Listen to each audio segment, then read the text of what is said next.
আমরা operations management session start করতেছি। Product and service কিভাবে ডিজাইন করব, ডিজাইন করার জন্য কি কি কনসেপ্ট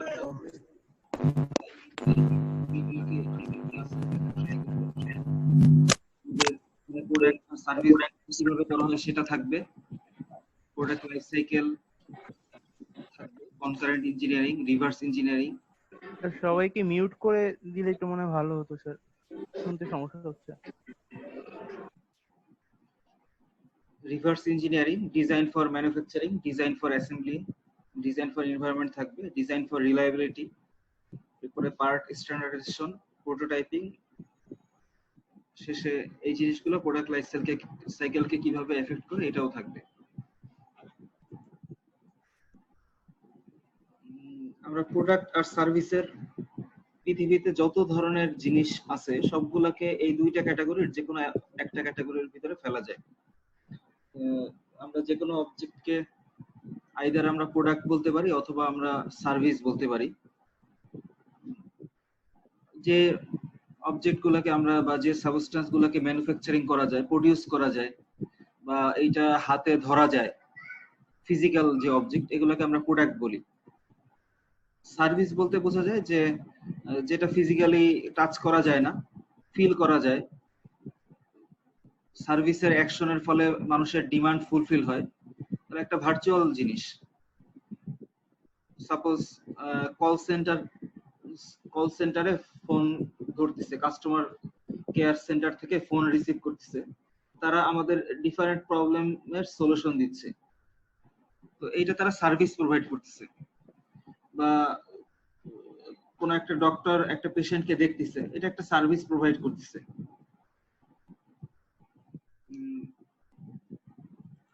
প্রোডাক্টের ক্ষেত্রে, প্রোডাক্ট আর সার্ভিসের ডিজাইন অ্যাক্টিভিটিস এর ক্ষেত্রে কিছু ডিফারেন্স থাকে। Translation of customer wants and need into product and service requirement. প্রোডাক্টের ক্ষেত্রে কাস্টমারের নিড গুলোকে আইডেন্টিফাই করা ইজি, বা কাস্টমারের নিড অনুযায়ী ডিজাইন করাটাও ইজি। বাট সার্ভিসের ক্ষেত্রে কাস্টমারের রিকোয়ারমেন্ট বা কাস্টমারের নিডটাকে আইডেন্টিফাই করা এন্ড এক একটা কাস্টমারকে এক এক ধরনের সার্ভিস দিতে হয়।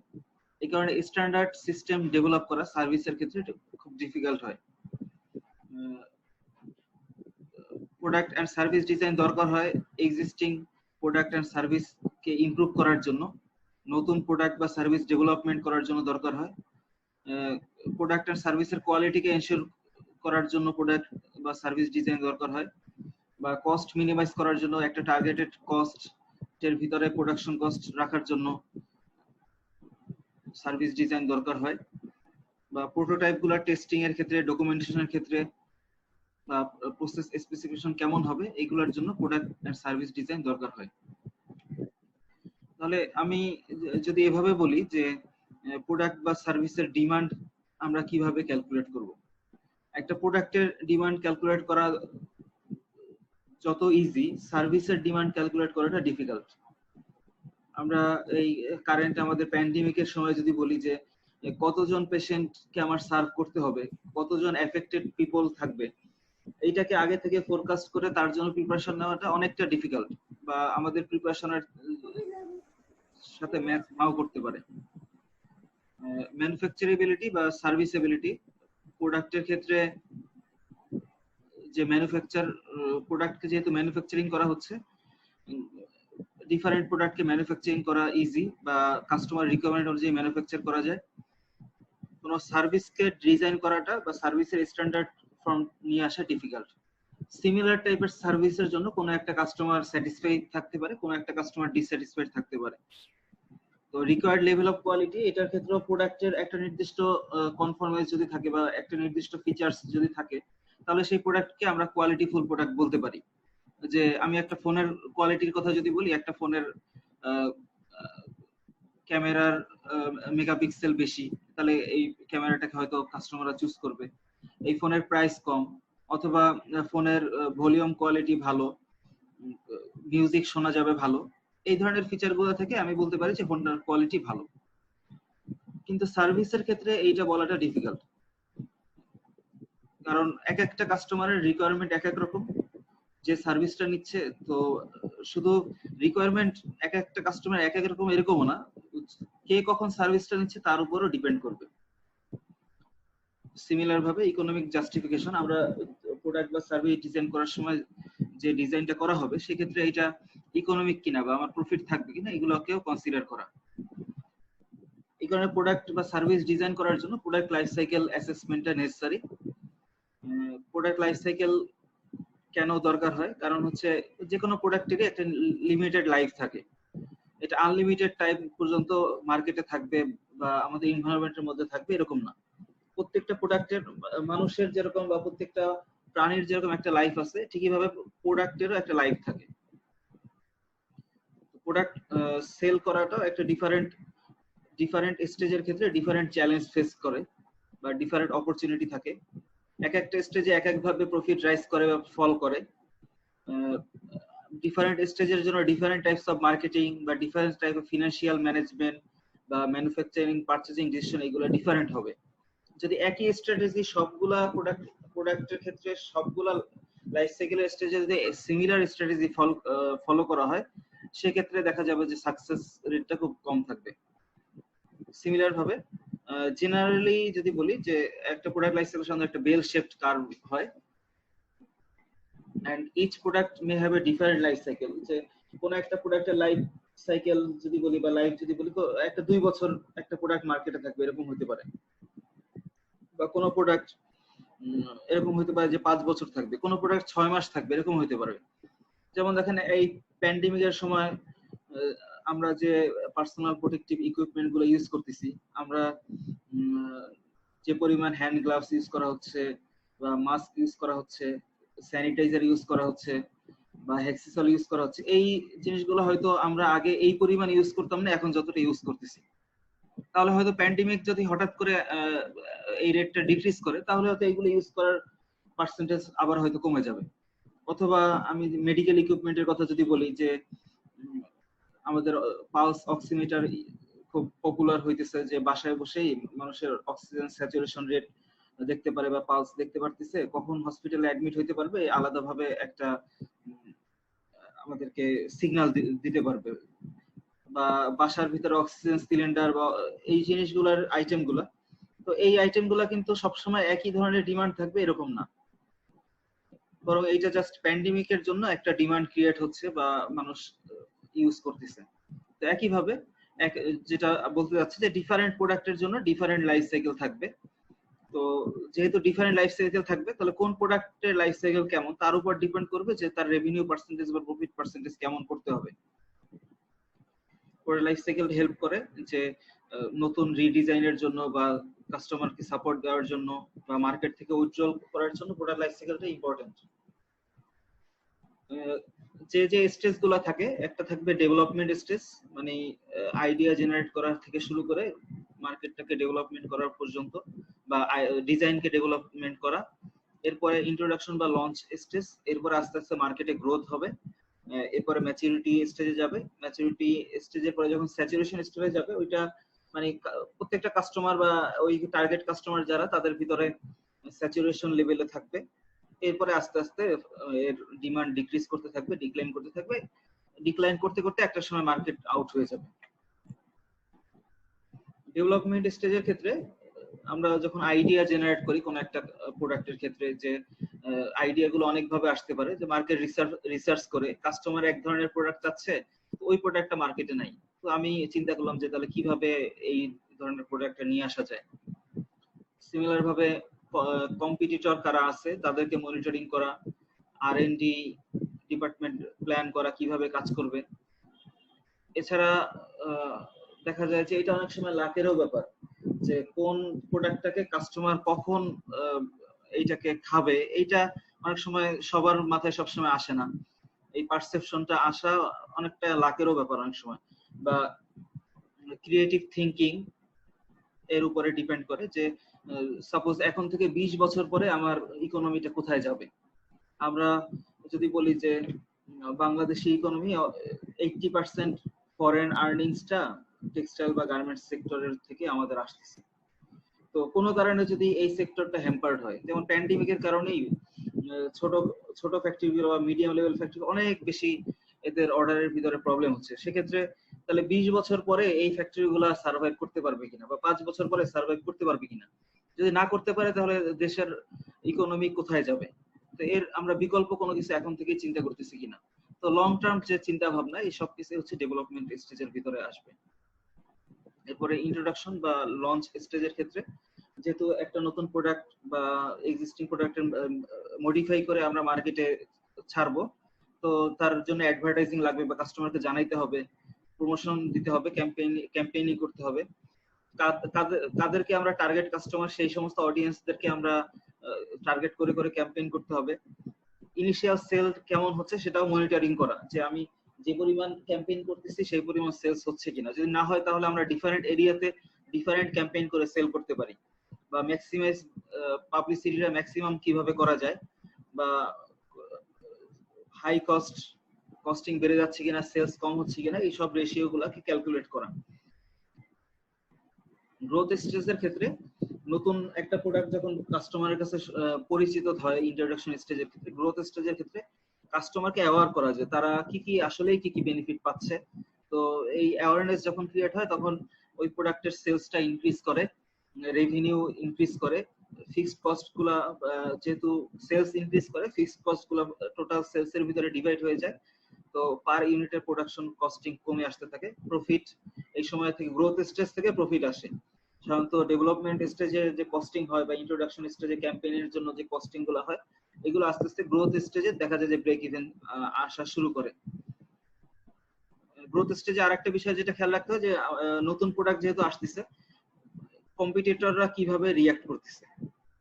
দেখা যায় যে কোনো একটা জাপানিজ প্রোডাক্ট বা ওয়েস্টার্ন কোনো একটা প্রোডাক্ট, ইউএসএ তে কোনো একটা প্রোডাক্ট, নতুন প্রোডাক্ট জেনারেট হচ্ছে, চাইনিজরা এত ভালো রেপ্লিকেবল প্রোডাক্ট তৈরি করে ফেলতেছে খুব অল্প সময়ের জন্য, যে মেইন প্রোডাক্টটাই মার্কেটে আর টিকতে পারতেছে না প্রাইসের কারণে বা কোয়ালিটির কারণে।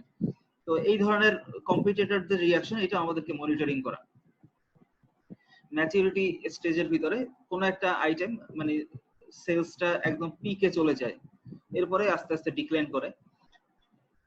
সিমিলার ভাবে cost of the supporting the product declines, যেহেতু মানুষের কাছে প্রোডাক্টটা ডেভেলপমেন্ট হওয়ার পরে মানুষ ইন্ট্রোডিউসড হয়েছে, মানুষ এইটাকে এখন অ্যাওয়ার্ড যে এই প্রোডাক্টটা কিরকম, এখন মার্কেটিং তেমন করার দরকার হয় না, নরমালি মানুষ এটা রেগুলার ভাবে ইউজ করতে থাকে। তো সাপোর্টিং কস্ট গুলো কমতে থাকে, এই প্রোডাক্টকে সাপোর্ট করার জন্য যে কস্টিং, এগুলো এত বেশি আর লাগে না। রেভিনিউ টু কস্ট খুব হাই থাকবে, মানে হচ্ছে যে রেভিনিউ ডিভাইডেড বাই কস্ট, মানে পার কস্টিং এর জন্য রেভিনিউ আর্নিংটা অনেক বেশি থাকে। সেলস গ্রোথটা কম, আস্তে আস্তে পার্সেন্টেজটা কমতে থাকে, যেহেতু আগে গ্রোথ স্টেজেই সেলসটা বাড়তে থাকে, এটা আস্তে আস্তে আবার কমা শুরু করে। মার্কেট শেয়ার এই সময় বেশি থাকবে, কম্পিটিশনও বেশি থাকবে, কারণ যখনই দেখবে যে কোনো একটা প্রোডাক্ট মার্কেটে সবাই ইউজ করতেছে, তখন তার কম্পিটিটরের পরিমাণও বেড়ে যায়। তো ডিমান্ড কেমন তার উপরে ডিপেন্ড করে প্রাইসটাই করে। এক্ষেত্রেও এই স্টেজেও মার্কেটকে মনিটরিং করতে হয় যে নতুন কোনো স্ট্র্যাটেজি নিতে হবে কিনা।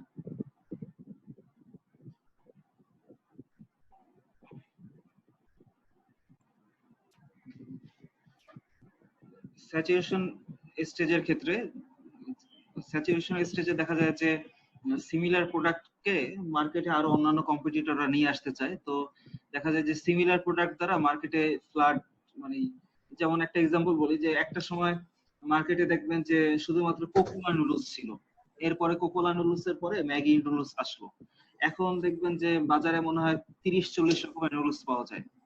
নরমাল আশেপাশের মুদি দোকানের ভিতরেও দেখবেন যে অনেক ধরনের নুডলস পাওয়া যায়। তো ডিফারেন্ট টাইপস অফ নুডলস, তার মানে হচ্ছে যে অনেকগুলা ব্র্যান্ড বা অনেকগুলা এন্টিটি যখন হয়ে যায়, তখন মার্কেটটা আসলে স্যাচুরেশন অবস্থায় চলে যায়। তো দেখা যায় যে নতুন নতুন কিছু ইউজ চিন্তা করে কিছু কিছু কম্পিটিটর যারা থাকে, বা নতুন ভাবে প্রোডাক্ট যারা নিয়ে আসে, তারা নতুন কিছু ইউজের কথা চিন্তা করে, বা নতুন কোন ফিচার অ্যাড করে এই প্রোডাক্টটাকে মার্কেটে অ্যাডাপ্ট করার ট্রাই করে, বা প্যাকেজিং চেঞ্জ করে। দেখবেন যে সফট ড্রিঙ্কস এর কথা যদি চিন্তা করেন, যে কোকা কোলাই different types of soft drinks কিন্তু মার্কেটে আছে, কোকা কোলা কোম্পানির, বা স্প্রাইট, সেভেন আপ, ডিফারেন্ট মানে ডিফারেন্ট নামে দেখা যাচ্ছে যে একই কোম্পানি ডিফারেন্ট নামে প্রোডাক্ট নিয়ে আসছে।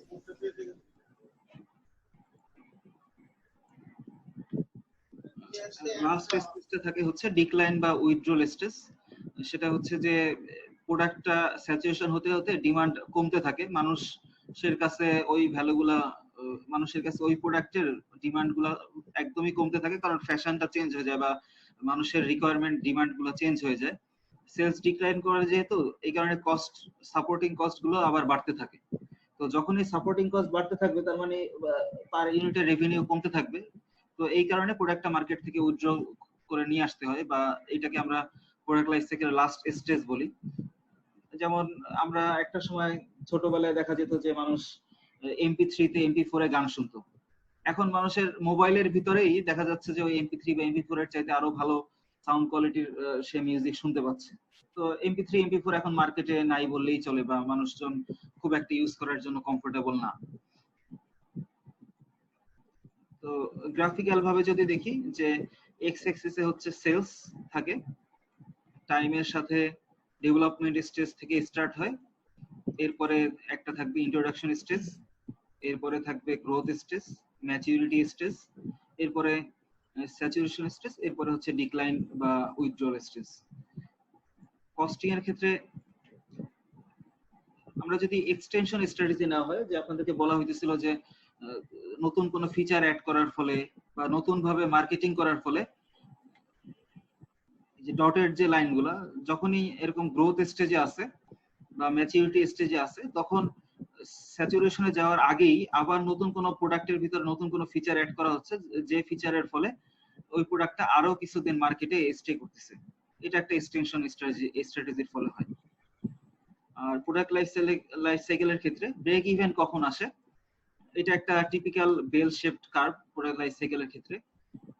আর ব্রেক ইভেন্টে সাধারণত যে প্রথম যখন ডেভেলপমেন্ট স্টেজ বা ইন্ট্রোডাকশন স্টেজ বা গ্রোথ স্টেজেও একটা নির্দিষ্ট টাইম পর্যন্ত দেখা যায় যে ইনভেস্টমেন্টের পরিমাণ বেশি থাকে, রেভিনিউর পরিমাণ কম থাকে, মানে লস থাকে। এরপরে গ্রোথ স্টেজের মাঝামাঝি বা ম্যাচুরিটি স্টেজে যে যখন প্রফিট আসতে থাকে, ইনভেস্টমেন্টের চাইতে রেভিনিউ যখন বেশি থাকে, তখন আস্তে আস্তে আমার প্রফিট বেশি থাকবে বা পার ইউনিটের প্রফিট আসতে থাকবে। তো এই প্রোডাক্ট লাইফ সাইকেলকে ম্যানেজ করার জন্য যে সিস্টেম, এটাকেই বলা হয় product life cycle management. Product life cycle ম্যানেজমেন্টের দ্বারা মানুষ বা এই প্রোডাক্ট রিলেটেড ডাটা, প্রসেস বা বিজনেস সিস্টেম এগুলোকে ইন্টিগ্রেট করে এক মানুষের ডিসিশন গুলো নেওয়া হয়। তো প্রোডাক্ট লাইফ সাইকেল ম্যানেজমেন্টের ফলে কোন একটা প্রোডাক্ট খুব অল্প সময়ে মার্কেটে আসতে পারে, প্রোডাক্ট কোয়ালিটি ইনক্রিজ করে, প্রোটোটাইপিং কস্ট রিডিউস হয়ে যায়, বা কাস্টমার রিকোয়ারমেন্ট অনুযায়ী অ্যাকুরেট এন্ড টাইমলি প্রোডাক্ট গুলো মার্কেটে নিয়ে আসা যায়। এছাড়া ওয়েস্টেজ কমে যায়। ডেভেলপমেন্ট স্টেজে different types of trial and error করতে করতে যে ওয়েস্টেজ, এগুলো কমে যায় যদি ম্যানেজমেন্টটা ঠিকভাবে হয়। ডকুমেন্টেশন গুলো একটা স্ট্যান্ডার্ড ফরম্যাটে হয়, তো ডকুমেন্টেশনের কস্টিং কমে যাবে, বা ম্যানুফ্যাকচারের যেহেতু স্ট্যান্ডার্ড ভাবে ম্যানুফ্যাকচারিং হবে, এই কস্টিং গুলোও কমে যাবে। তো প্রোডাক্ট লাইফ সাইকেল ম্যানেজমেন্টের ক্ষেত্রে 5টা এরিয়া থাকে। একটা হচ্ছে সিস্টেমস ইঞ্জিনিয়ারিং, যে কিভাবে লাইফ সাইকেলটাকে ম্যানেজমেন্ট করা হবে। আরেকটা থেকে হচ্ছে প্রোডাক্ট এন্ড পোর্টফোলিও ম্যানেজমেন্ট, যে ওই প্রোডাক্ট রিলেটেড রিসোর্স কিভাবে অ্যালোকেট করা হবে, রিসোর্স অ্যালোকেশনের রেসপেক্টে কিভাবে মার্কেটে প্রোগ্রেস করতেছে, কিভাবে সেলস ইনক্রিজ করতেছে, প্রোডাক্ট ডিজাইনটা কেমন ভাবে হবে, প্রোডাক্ট ডিজাইন কনসিডার করা, ম্যানুফ্যাকচারিং প্রসেস কেমন হবে, manufacturing process management, production data management বা প্রোডাক্ট ডাটা ম্যানেজমেন্ট, কিভাবে সেলসটা ভ্যারি করতেছে প্রোডাক্ট লাইফ সাইকেলের ভিতরে, এই সমস্ত ইনফরমেশন গুলোকে নোট ডাউন করা। এই 5টা জিনিসের উপরে product life cycle management success হবে কি হবে না, এটা ডিপেন্ড করে। আমাদের মার্কেটের ভিতরে প্রোডাক্ট লাইফ সাইকেল ম্যানেজমেন্টের জন্য ডিফারেন্ট ভেন্ডার্স বা different supplier different types of software offer করে ডিফারেন্ট প্রাইসের ক্ষেত্রে। জাস্ট কিছু একটা এক্সাম্পল এখানে দেওয়া আছে। তো প্রোডাক্ট লাইফ সাইকেলের ক্ষেত্রে আমাদের কি কি জিনিস চিন্তা করতে হয়, একটা হচ্ছে যে র মেটেরিয়াল এক্সট্রাকশন কিভাবে হবে, প্রোডাকশন বা ম্যানুফ্যাকচারিং কিভাবে হবে, ট্রান্সপোর্টেশন, র মেটেরিয়ালের ট্রান্সপোর্টেশন কিভাবে হবে বা কোন রুটে হবে, যে র মেটেরিয়ালস গুলো এগুলোকে রিইউজ করা যাবে কিনা, রিইউজ শেষে রিউজ করার পরে প্রোডাকশন শেষে এটাকে ডিসপোজাল বা রিসাইক্লিং আবার করা যাবে কিনা এই জিনিসগুলো কনসিডার করতে হয়। প্রোডাক্ট লাইফ সাইকেল ম্যানেজমেন্টেরও আবার 4টা স্টেজ থাকে। প্রথমটাকে বলা হচ্ছে কনসিভ স্টেজ, যে স্টেজে কোনো একটা প্রোডাক্ট সম্পর্কে ইমাজিন করা হয়, প্রোডাক্টটা কেমন হবে এটা স্পেসিফিক একটা প্ল্যান নেওয়া হয় বা ইনোভেশন ক্রিয়েট করা হয়। সেকেন্ডলি ডিজাইন স্টেজ থাকে, প্রোডাক্টটা কেমন হবে ওই কনসেপশন থেকে ডিসক্রাইব করা হয় বা ডিফাইন করা হয়, প্রোটোটাইপ ডেভেলপ করা হতে পারে, টেস্ট করা হয় বা অ্যানালাইজিং করা হয়, প্রোটোটাইপ থেকে কাস্টমারের কাছ থেকে কিছু সার্ভে করা হয়। থার্ড স্টেজ থেকে রিয়ালাইজ মানে ম্যানুফ্যাকচারিং করা হয়, প্রকিউরমেন্ট, র মেটেরিয়াল প্রকিউরমেন্ট থাকে, এখানে ফাইনাল প্রোডাক্টটা প্রোডাকশন থাকে, সেল করা হয়, ডেলিভারি করা হয়।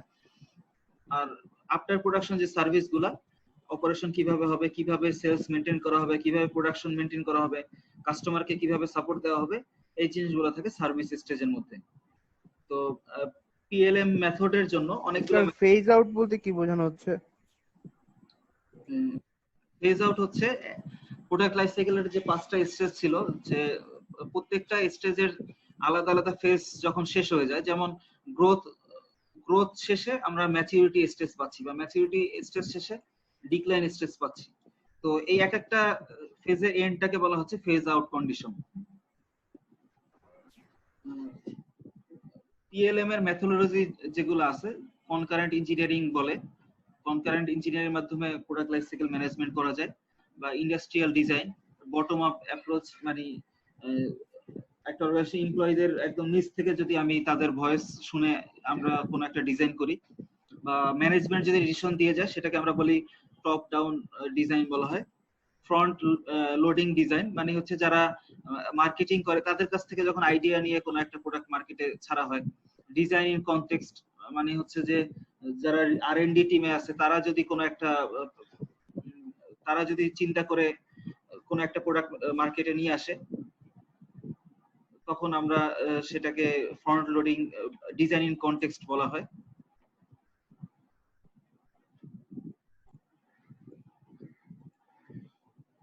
প্রথমটাই ছিল কনকারেন্ট ইঞ্জিনিয়ারিং, আপনারা এই টার্মটা হয়তো শুনে থাকবেন।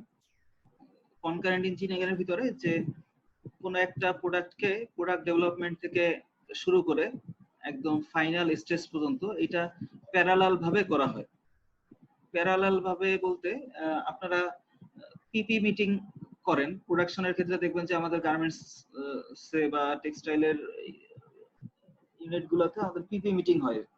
কোন একটা বাল্ক অর্ডার শুরু করার আগে প্রোডাকশন এর মানুষজন থাকে, কোয়ালিটি ডিপার্টমেন্টের মানুষজন থাকে, ওয়ার্ক স্টাডির মানুষজন থাকে, এরপরে মার্চেন্ডাইজাররা থাকে, সবাই মিলে একটা পিপি মিটিং যে করে।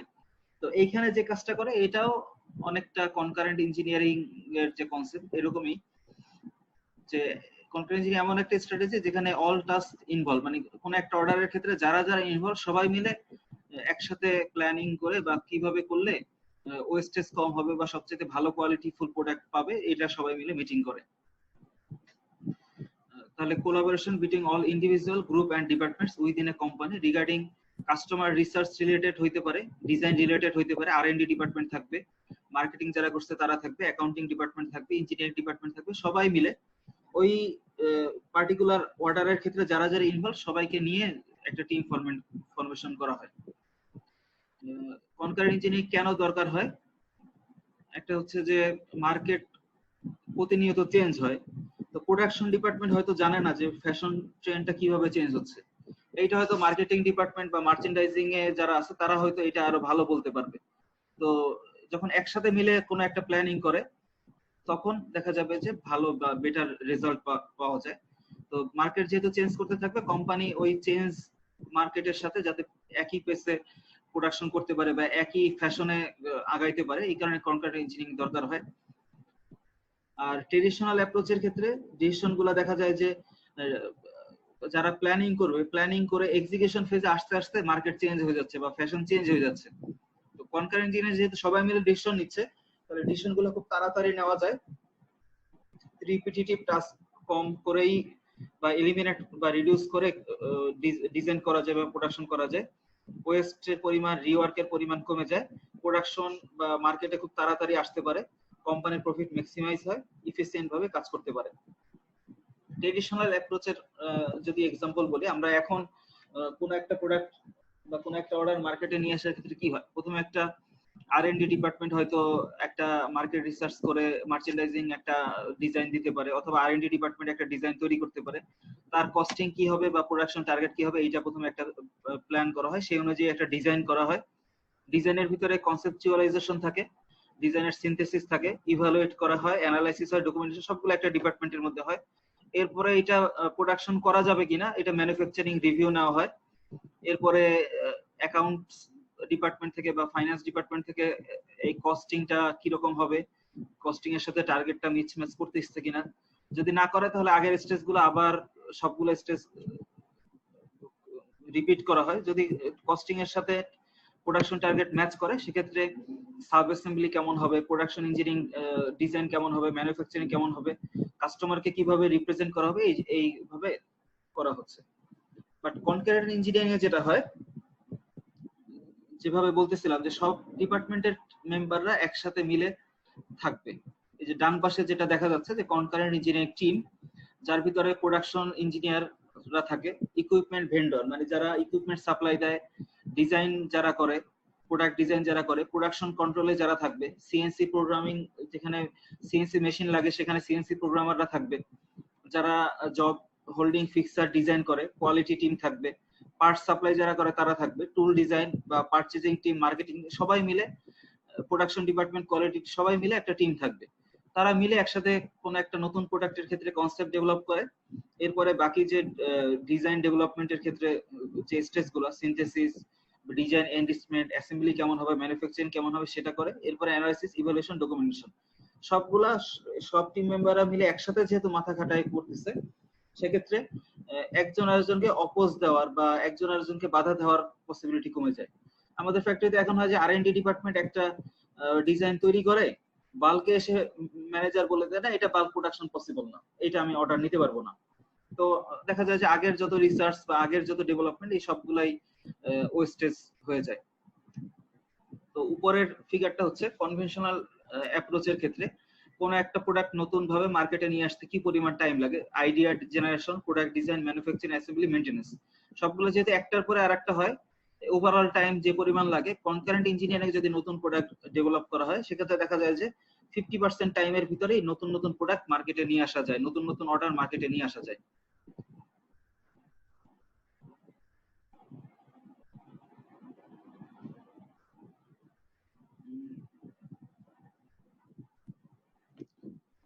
ট্রেডিশনাল প্রসেসটা দেখেন যে একটা হচ্ছে যে কাস্টমার কি চায়, কাস্টমারের সাথে কাস্টমারকে স্যাটিসফাই করার জন্য প্রোডাক্টটা কেমন হবে সেই কনসেপ্ট যে ডেভেলপমেন্ট করতেছে তার সাথে কাস্টমারের হয়তো খুব বেশি রিলেশন নাই, বা কাস্টমারের ফুল রিকোয়ারমেন্টটা সে পাচ্ছে না, বা সে যেভাবে মার্কেটিং পার্সোনাল যেভাবে প্রোডাক্টের কনসেপ্টটাকে জেনারেট করতেছে, যারা R&D ডিপার্টমেন্টে আছে বা যারা প্রোডাক্টটাকে ডিজাইন করতেছে বা ম্যানুফ্যাকচারিং ইঞ্জিনিয়ার যারা আছে, তারা হয়তো ওইভাবে স্পেসিফিকেশনটা পাচ্ছে না। তারা যেভাবে স্পেসিফিকেশন দিচ্ছে প্রোডাকশন ডিপার্টমেন্ট হয়তো ওইভাবে কাজ করার জন্য রেডি না। তো ফাইনাল স্টেজে, প্রোডাকশন স্টেজে এসে মানে কাস্টমারকে রিসার্চ করা হচ্ছে, মার্কেটিং ডিপার্টমেন্ট কাজ করতেছে, ডিজাইন ইঞ্জিনিয়াররা কাজ করতেছে, R&D ডিপার্টমেন্ট কাজ করতেছে, বাল্ক প্রোডাকশনে এসে দেখা যাচ্ছে যে অর্ডারটা ক্যান্সেল হয়ে যাচ্ছে, ওই অর্ডারটা নেওয়ার জন্য রেডি না, বা ডিজাইন চেঞ্জ করা হচ্ছে। তো আগের যতগুলো স্টেজে যত পরিশ্রম হইতেছে সবগুলাই ওয়েস্টেজ হয়ে যাচ্ছে। এই কারণে যখন কনকারেন্ট ইঞ্জিনিয়ারিং টিম বা টিম কোলাবোরেশন ভাবে কাজ করে তখন দেখা যাচ্ছে যে সবার ইনফরমেশন সবাই শেয়ার করার কারণে মার্কেটে খুব সহজেই নতুন নতুন প্রোডাক্ট খুব অল্প টাইমের ভিতরে মার্কেটে চলে আসতেছে। তাহলে কনকারেন্ট ইঞ্জিনিয়ারিং আমরা ডিসিশন গুলো কনকারেন্টলি নেওয়া যাচ্ছে। টিমের সবাই জানে যে ডিজাইন গোল বা অবজেক্টিভ কি জিনিস, সবাই জানে যে একটা স্টেজের সাথে আরেকটা স্টেজের রিলেশনশিপ কেমন হবে বা ডিজাইন প্রসেস কেমন হবে। সুপিরিয়র কমিউনিকেশন, অল সেকশনের ভিতরে কমিউনিকেশন গুলো সুপিরিয়র থাকে, মানে কেউ কাউকে ব্যাক বাইটিং করবে না, সবাই সবার সাথে ওপেন ভাবে কথা বলে। তো কনকারেন্ট ইঞ্জিনের সাথে আরেকটা টুলস রিলেটেড, সেটা হচ্ছে যে কাস্টমার যে রিকোয়ারমেন্ট, কাস্টমার রিকোয়ারমেন্টকে প্রোডাকশন রিকোয়ারমেন্টকে কনভার্ট করার জন্য একটা টুলস যেটাকে আমরা বলি কোয়ালিটি ফাংশন ডিপ্লয়মেন্ট, বা এটাকে হাউস অফ কোয়ালিটিও বলে। প্রোডাকশন প্ল্যানিং এর জন্য এই টুলসটা খুব ইউজ করা হয়। হাউস অফ কোয়ালিটির ক্ষেত্রে এটা একটা জেনারেলাইজড সাইন যে কি কি কম্পোনেন্ট থাকে। এখানে দেখেন 1 থেকে 6 পর্যন্ত 6টা স্টেজ থাকে। একদম বাম পাশে থাকে যেটাকে বলা হচ্ছে নাম্বার 1, যেটা কাস্টমার রিকোয়ারমেন্ট বা কাস্টমার কি কি চায়, এটা কাস্টমার সার্ভে করে পাওয়া যেতে পারে। নাম্বার 2 যেটা, এটা হচ্ছে কাস্টমার রিকোয়ারমেন্টটাকে শেষে হচ্ছে প্রোডাক্ট ইভালুয়েশন বা কাস্টমার রিকোয়ারমেন্ট গুলাকে বা ওই প্রোডাক্ট গুলাকে ইভালুয়েট করা। 3 নাম্বার যে পয়েন্ট গুলো, এটা হচ্ছে ইঞ্জিনিয়ারিং ক্যারেক্টারিস্টিক্স, মানে কাস্টমারের রিকোয়ারমেন্ট গুলাকে ইঞ্জিনিয়ারিং ক্যারেক্টারিস্টিক্স এ মডিফাই করা। 4 নাম্বার হচ্ছে ইন্টার রিলেশনশিপ বিটুইন 1 and 3, মানে কাস্টমার রিকোয়ারমেন্ট আর ইঞ্জিনিয়ারিং ক্যারেক্টারিস্টিক্স এর ভিতরে রিলেশনশিপটা কেমন হবে। 5 নাম্বার হচ্ছে relationship between the engineering characteristics, 3 এর ভিতরে যে ক্যারেক্টারিস্টিক্স গুলো ছিল তাদের ভিতরে একটার সাথে আরেকটা রিলেশনশিপ কেমন। আর 6 নাম্বার হচ্ছে টার্গেট ফর নিউ প্রোডাক্ট, কোন প্রোডাক্টটা বা কোন ফ্যাসিলিটি গুলো আমরা মার্কেটে আগে নিয়ে আসব সেটাকে আইডেন্টিফাই করা যায়। এটাকে আরেকটু যদি এভাবে ডিটেইলস দেখি সেক্ষেত্রে বোঝা যাবে যে এটা একটা টিপিক্যাল হাউস অফ কোয়ালিটি। দেখেন কাস্টমার রিকোয়ারমেন্ট হচ্ছে easy to handle, low price, low energy consumption, high life cycle, এগুলো হচ্ছে কাস্টমার রিকোয়ারমেন্ট। তো এই পয়েন্টগুলোকে কাস্টমার কিভাবে রেটিং করতেছে, যে কোনটা কাস্টমারের কাছে কি রকম ভাবে প্রিফারেন্স পাচ্ছে। কাস্টমার চায় যে কোনো প্রোডাক্ট লো প্রাইসে কেনার জন্য।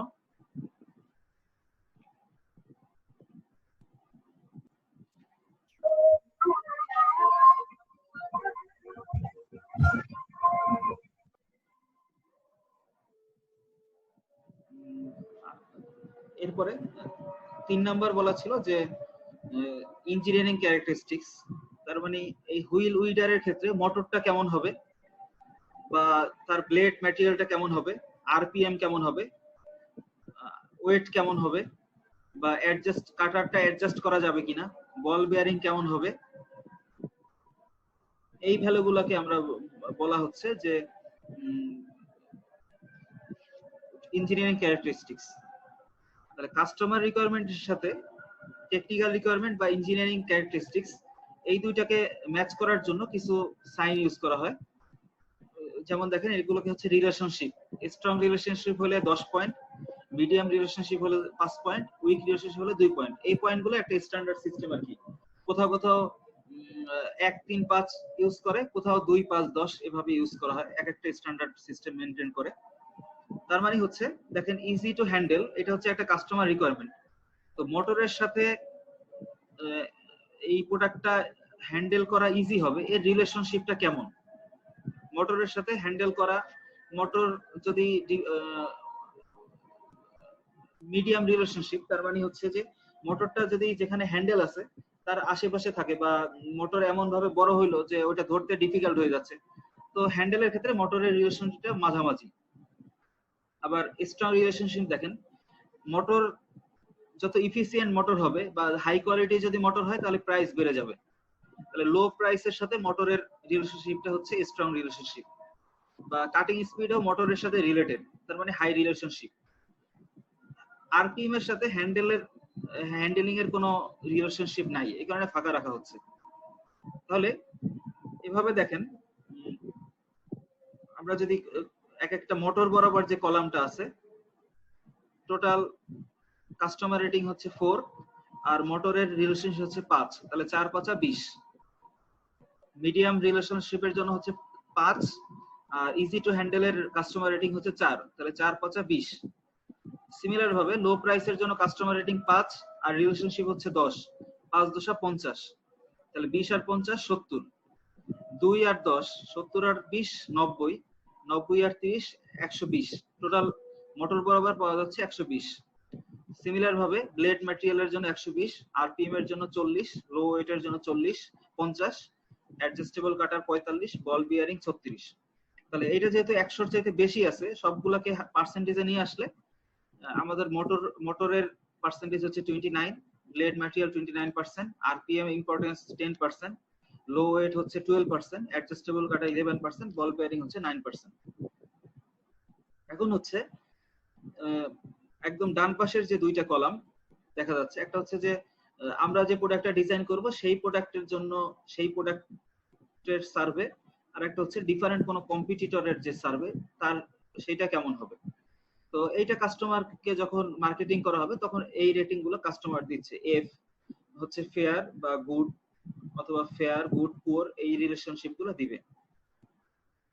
আর উপরে যেটা ছিল, উপরের যে ভ্যালুগুলো ছিল, হাই বা পজিটিভ রিলেশনশিপের ক্ষেত্রে অনেকটা স্টারের মতো হাই পজিটিভ, আর শুধু পজিটিভের ক্ষেত্রে অনেকটা মেডিকেল সাইনের মতো নেগেটিভ রিলেশন হচ্ছে ড্যাশ থাকবে, হাই নেগেটিভ হচ্ছে ইনবক্সের ক্ষেত্রে থাকবে। তার মানে হচ্ছে দেখেন মোটরের সাথে ব্লেডের রিলেশন কেমন হবে।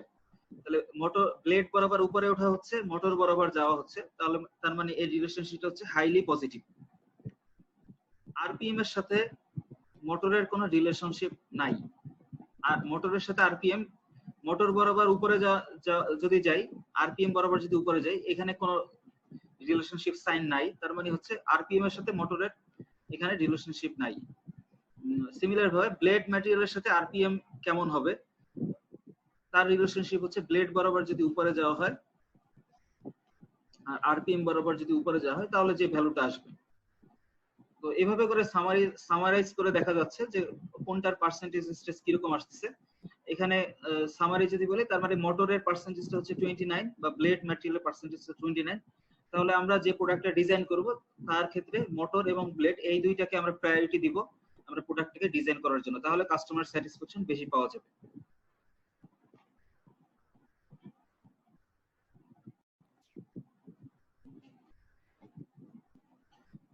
আমরা এখন যে টপিকটা শুরু করব রিভার্স ইঞ্জিনিয়ারিং। তো আমরা ফরওয়ার্ড ইঞ্জিনিয়ারিং জিনিসটার সাথে সবাই পরিচিত, কিন্তু হচ্ছে যে কোনো একটা প্রোডাক্টের জন্য ডিজাইন করার জন্য কোনো একটা কনসেপ্ট ডেভেলপ করা, এরপরে সেই কনসেপ্ট থেকে আর&ডি ডিপার্টমেন্ট প্রথমে প্রোটোটাইপ ডিজাইন করবে, এরপরে বা স্যাম্পল ডিজাইন করবে, সেখান থেকে বাল্ক প্রোডাকশনে যাবে বা কাস্টমারের কাছে যাবে। এই কনসেপ্ট ডেভেলপ করা থেকে ফরওয়ার্ড দিকে যাওয়া, এটাকে ফরওয়ার্ড ইঞ্জিনিয়ারিং বলে। আর যদি উল্টা জিনিসটা হয়, মানে এক্সিস্টিং কোনো প্রোডাক্ট আছে, সেই প্রোডাক্ট থেকেই আবার সিমিলার ফাংশন বা সিমিলার পারপাস সার্ভ করবে, এরকম আরেকটা প্রোডাক্ট যখন তৈরি করা হবে তখন সেটাকে রিভার্স ইঞ্জিনিয়ারিং বলে। তো রিভার্স ইঞ্জিনিয়ারিং করার জন্য যেটা করা হয় যে এই যে এক্সিস্টিং কোন একটা প্রোডাক্টকে এটাকে ডিসঅ্যাসেম্বল করা হয়, মানে খুলে প্রত্যেকটা পার্টসকে আলাদা আলাদা ভাবে করা হয় বা কিভাবে ফাংশন করে এই ফাংশনটা বোঝা হয়। বোঝার পরে ওই সিমিলার ফাংশন করতে পারবে এইরকম একটা জিনিস সিমিলার প্রোডাক্ট তৈরি করবে, বাট কোনোটাই আগের বা প্রথম প্রোডাক্টটার কপি না, মানে অরিজিনালটাকে কপি না করে তাদের নিজস্ব প্রোডাক্ট ডিজাইনে বা নিজস্ব ম্যাটেরিয়ালস ইউজ করে নতুন ভাবে প্রডিউস করা হবে। জাস্ট প্রথমটাকে ডিসঅ্যাসেম্বল করা হবে বা প্রথম ডিজাইনটাকে ডিসঅ্যাসেম্বল করা হবে এই জন্য যে তার ফাংশন বা কম্পোনেন্টস গুলোকে বোঝার জন্য। বোঝার পরে নিজেদের মতো করে নতুন কম্পোনেন্টস, নতুন ম্যানুফ্যাকচারিং প্রসেস, নতুন ডিজাইন ইউজ করে যখন একটা প্রোডাক্ট তৈরি করা হবে কিন্তু পারপাস সার্ভ করবে সেম পারপাস, তখন এটাকে বলা হয় রিভার্স ইঞ্জিনিয়ারিং। রিভার্স ইঞ্জিনিয়ারিং কেন দরকার হয়? যখন কোনো অরিজিনাল ম্যানুফ্যাকচারার ওই প্রোডাক্টটাকে আর প্রডিউস করে না, তাহলে এই প্রোডাক্ট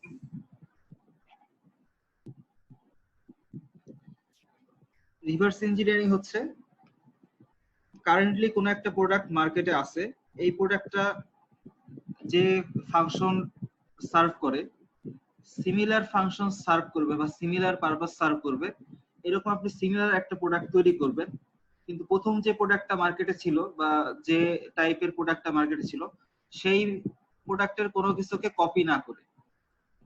সাপোজ আপনি একটা ফোন ইউজ করতেছেন, নোকিয়া একটা ফোন মার্কেটে আছে, তো স্যামসাং আরেকটা ফোন মার্কেটে নিয়ে আসবে, আরেকটা মডেলের ফোন মার্কেটে নিয়ে আসবে। তো স্যামসাং ওই ফোনটাকে মার্কেটে নিয়ে আসার জন্য নোকিয়ার বা সাপোজ মাইক্রোসফটের একটা ফোনকে সে ডিসঅ্যাসেম্বলি করে দেখতে পারে যে ওখানে কি কি ফাংশন ইউজ করা হচ্ছে বা প্রত্যেকটা পার্টস কিভাবে অ্যাসেম্বলি করা হচ্ছে, এটা সে দেখবে।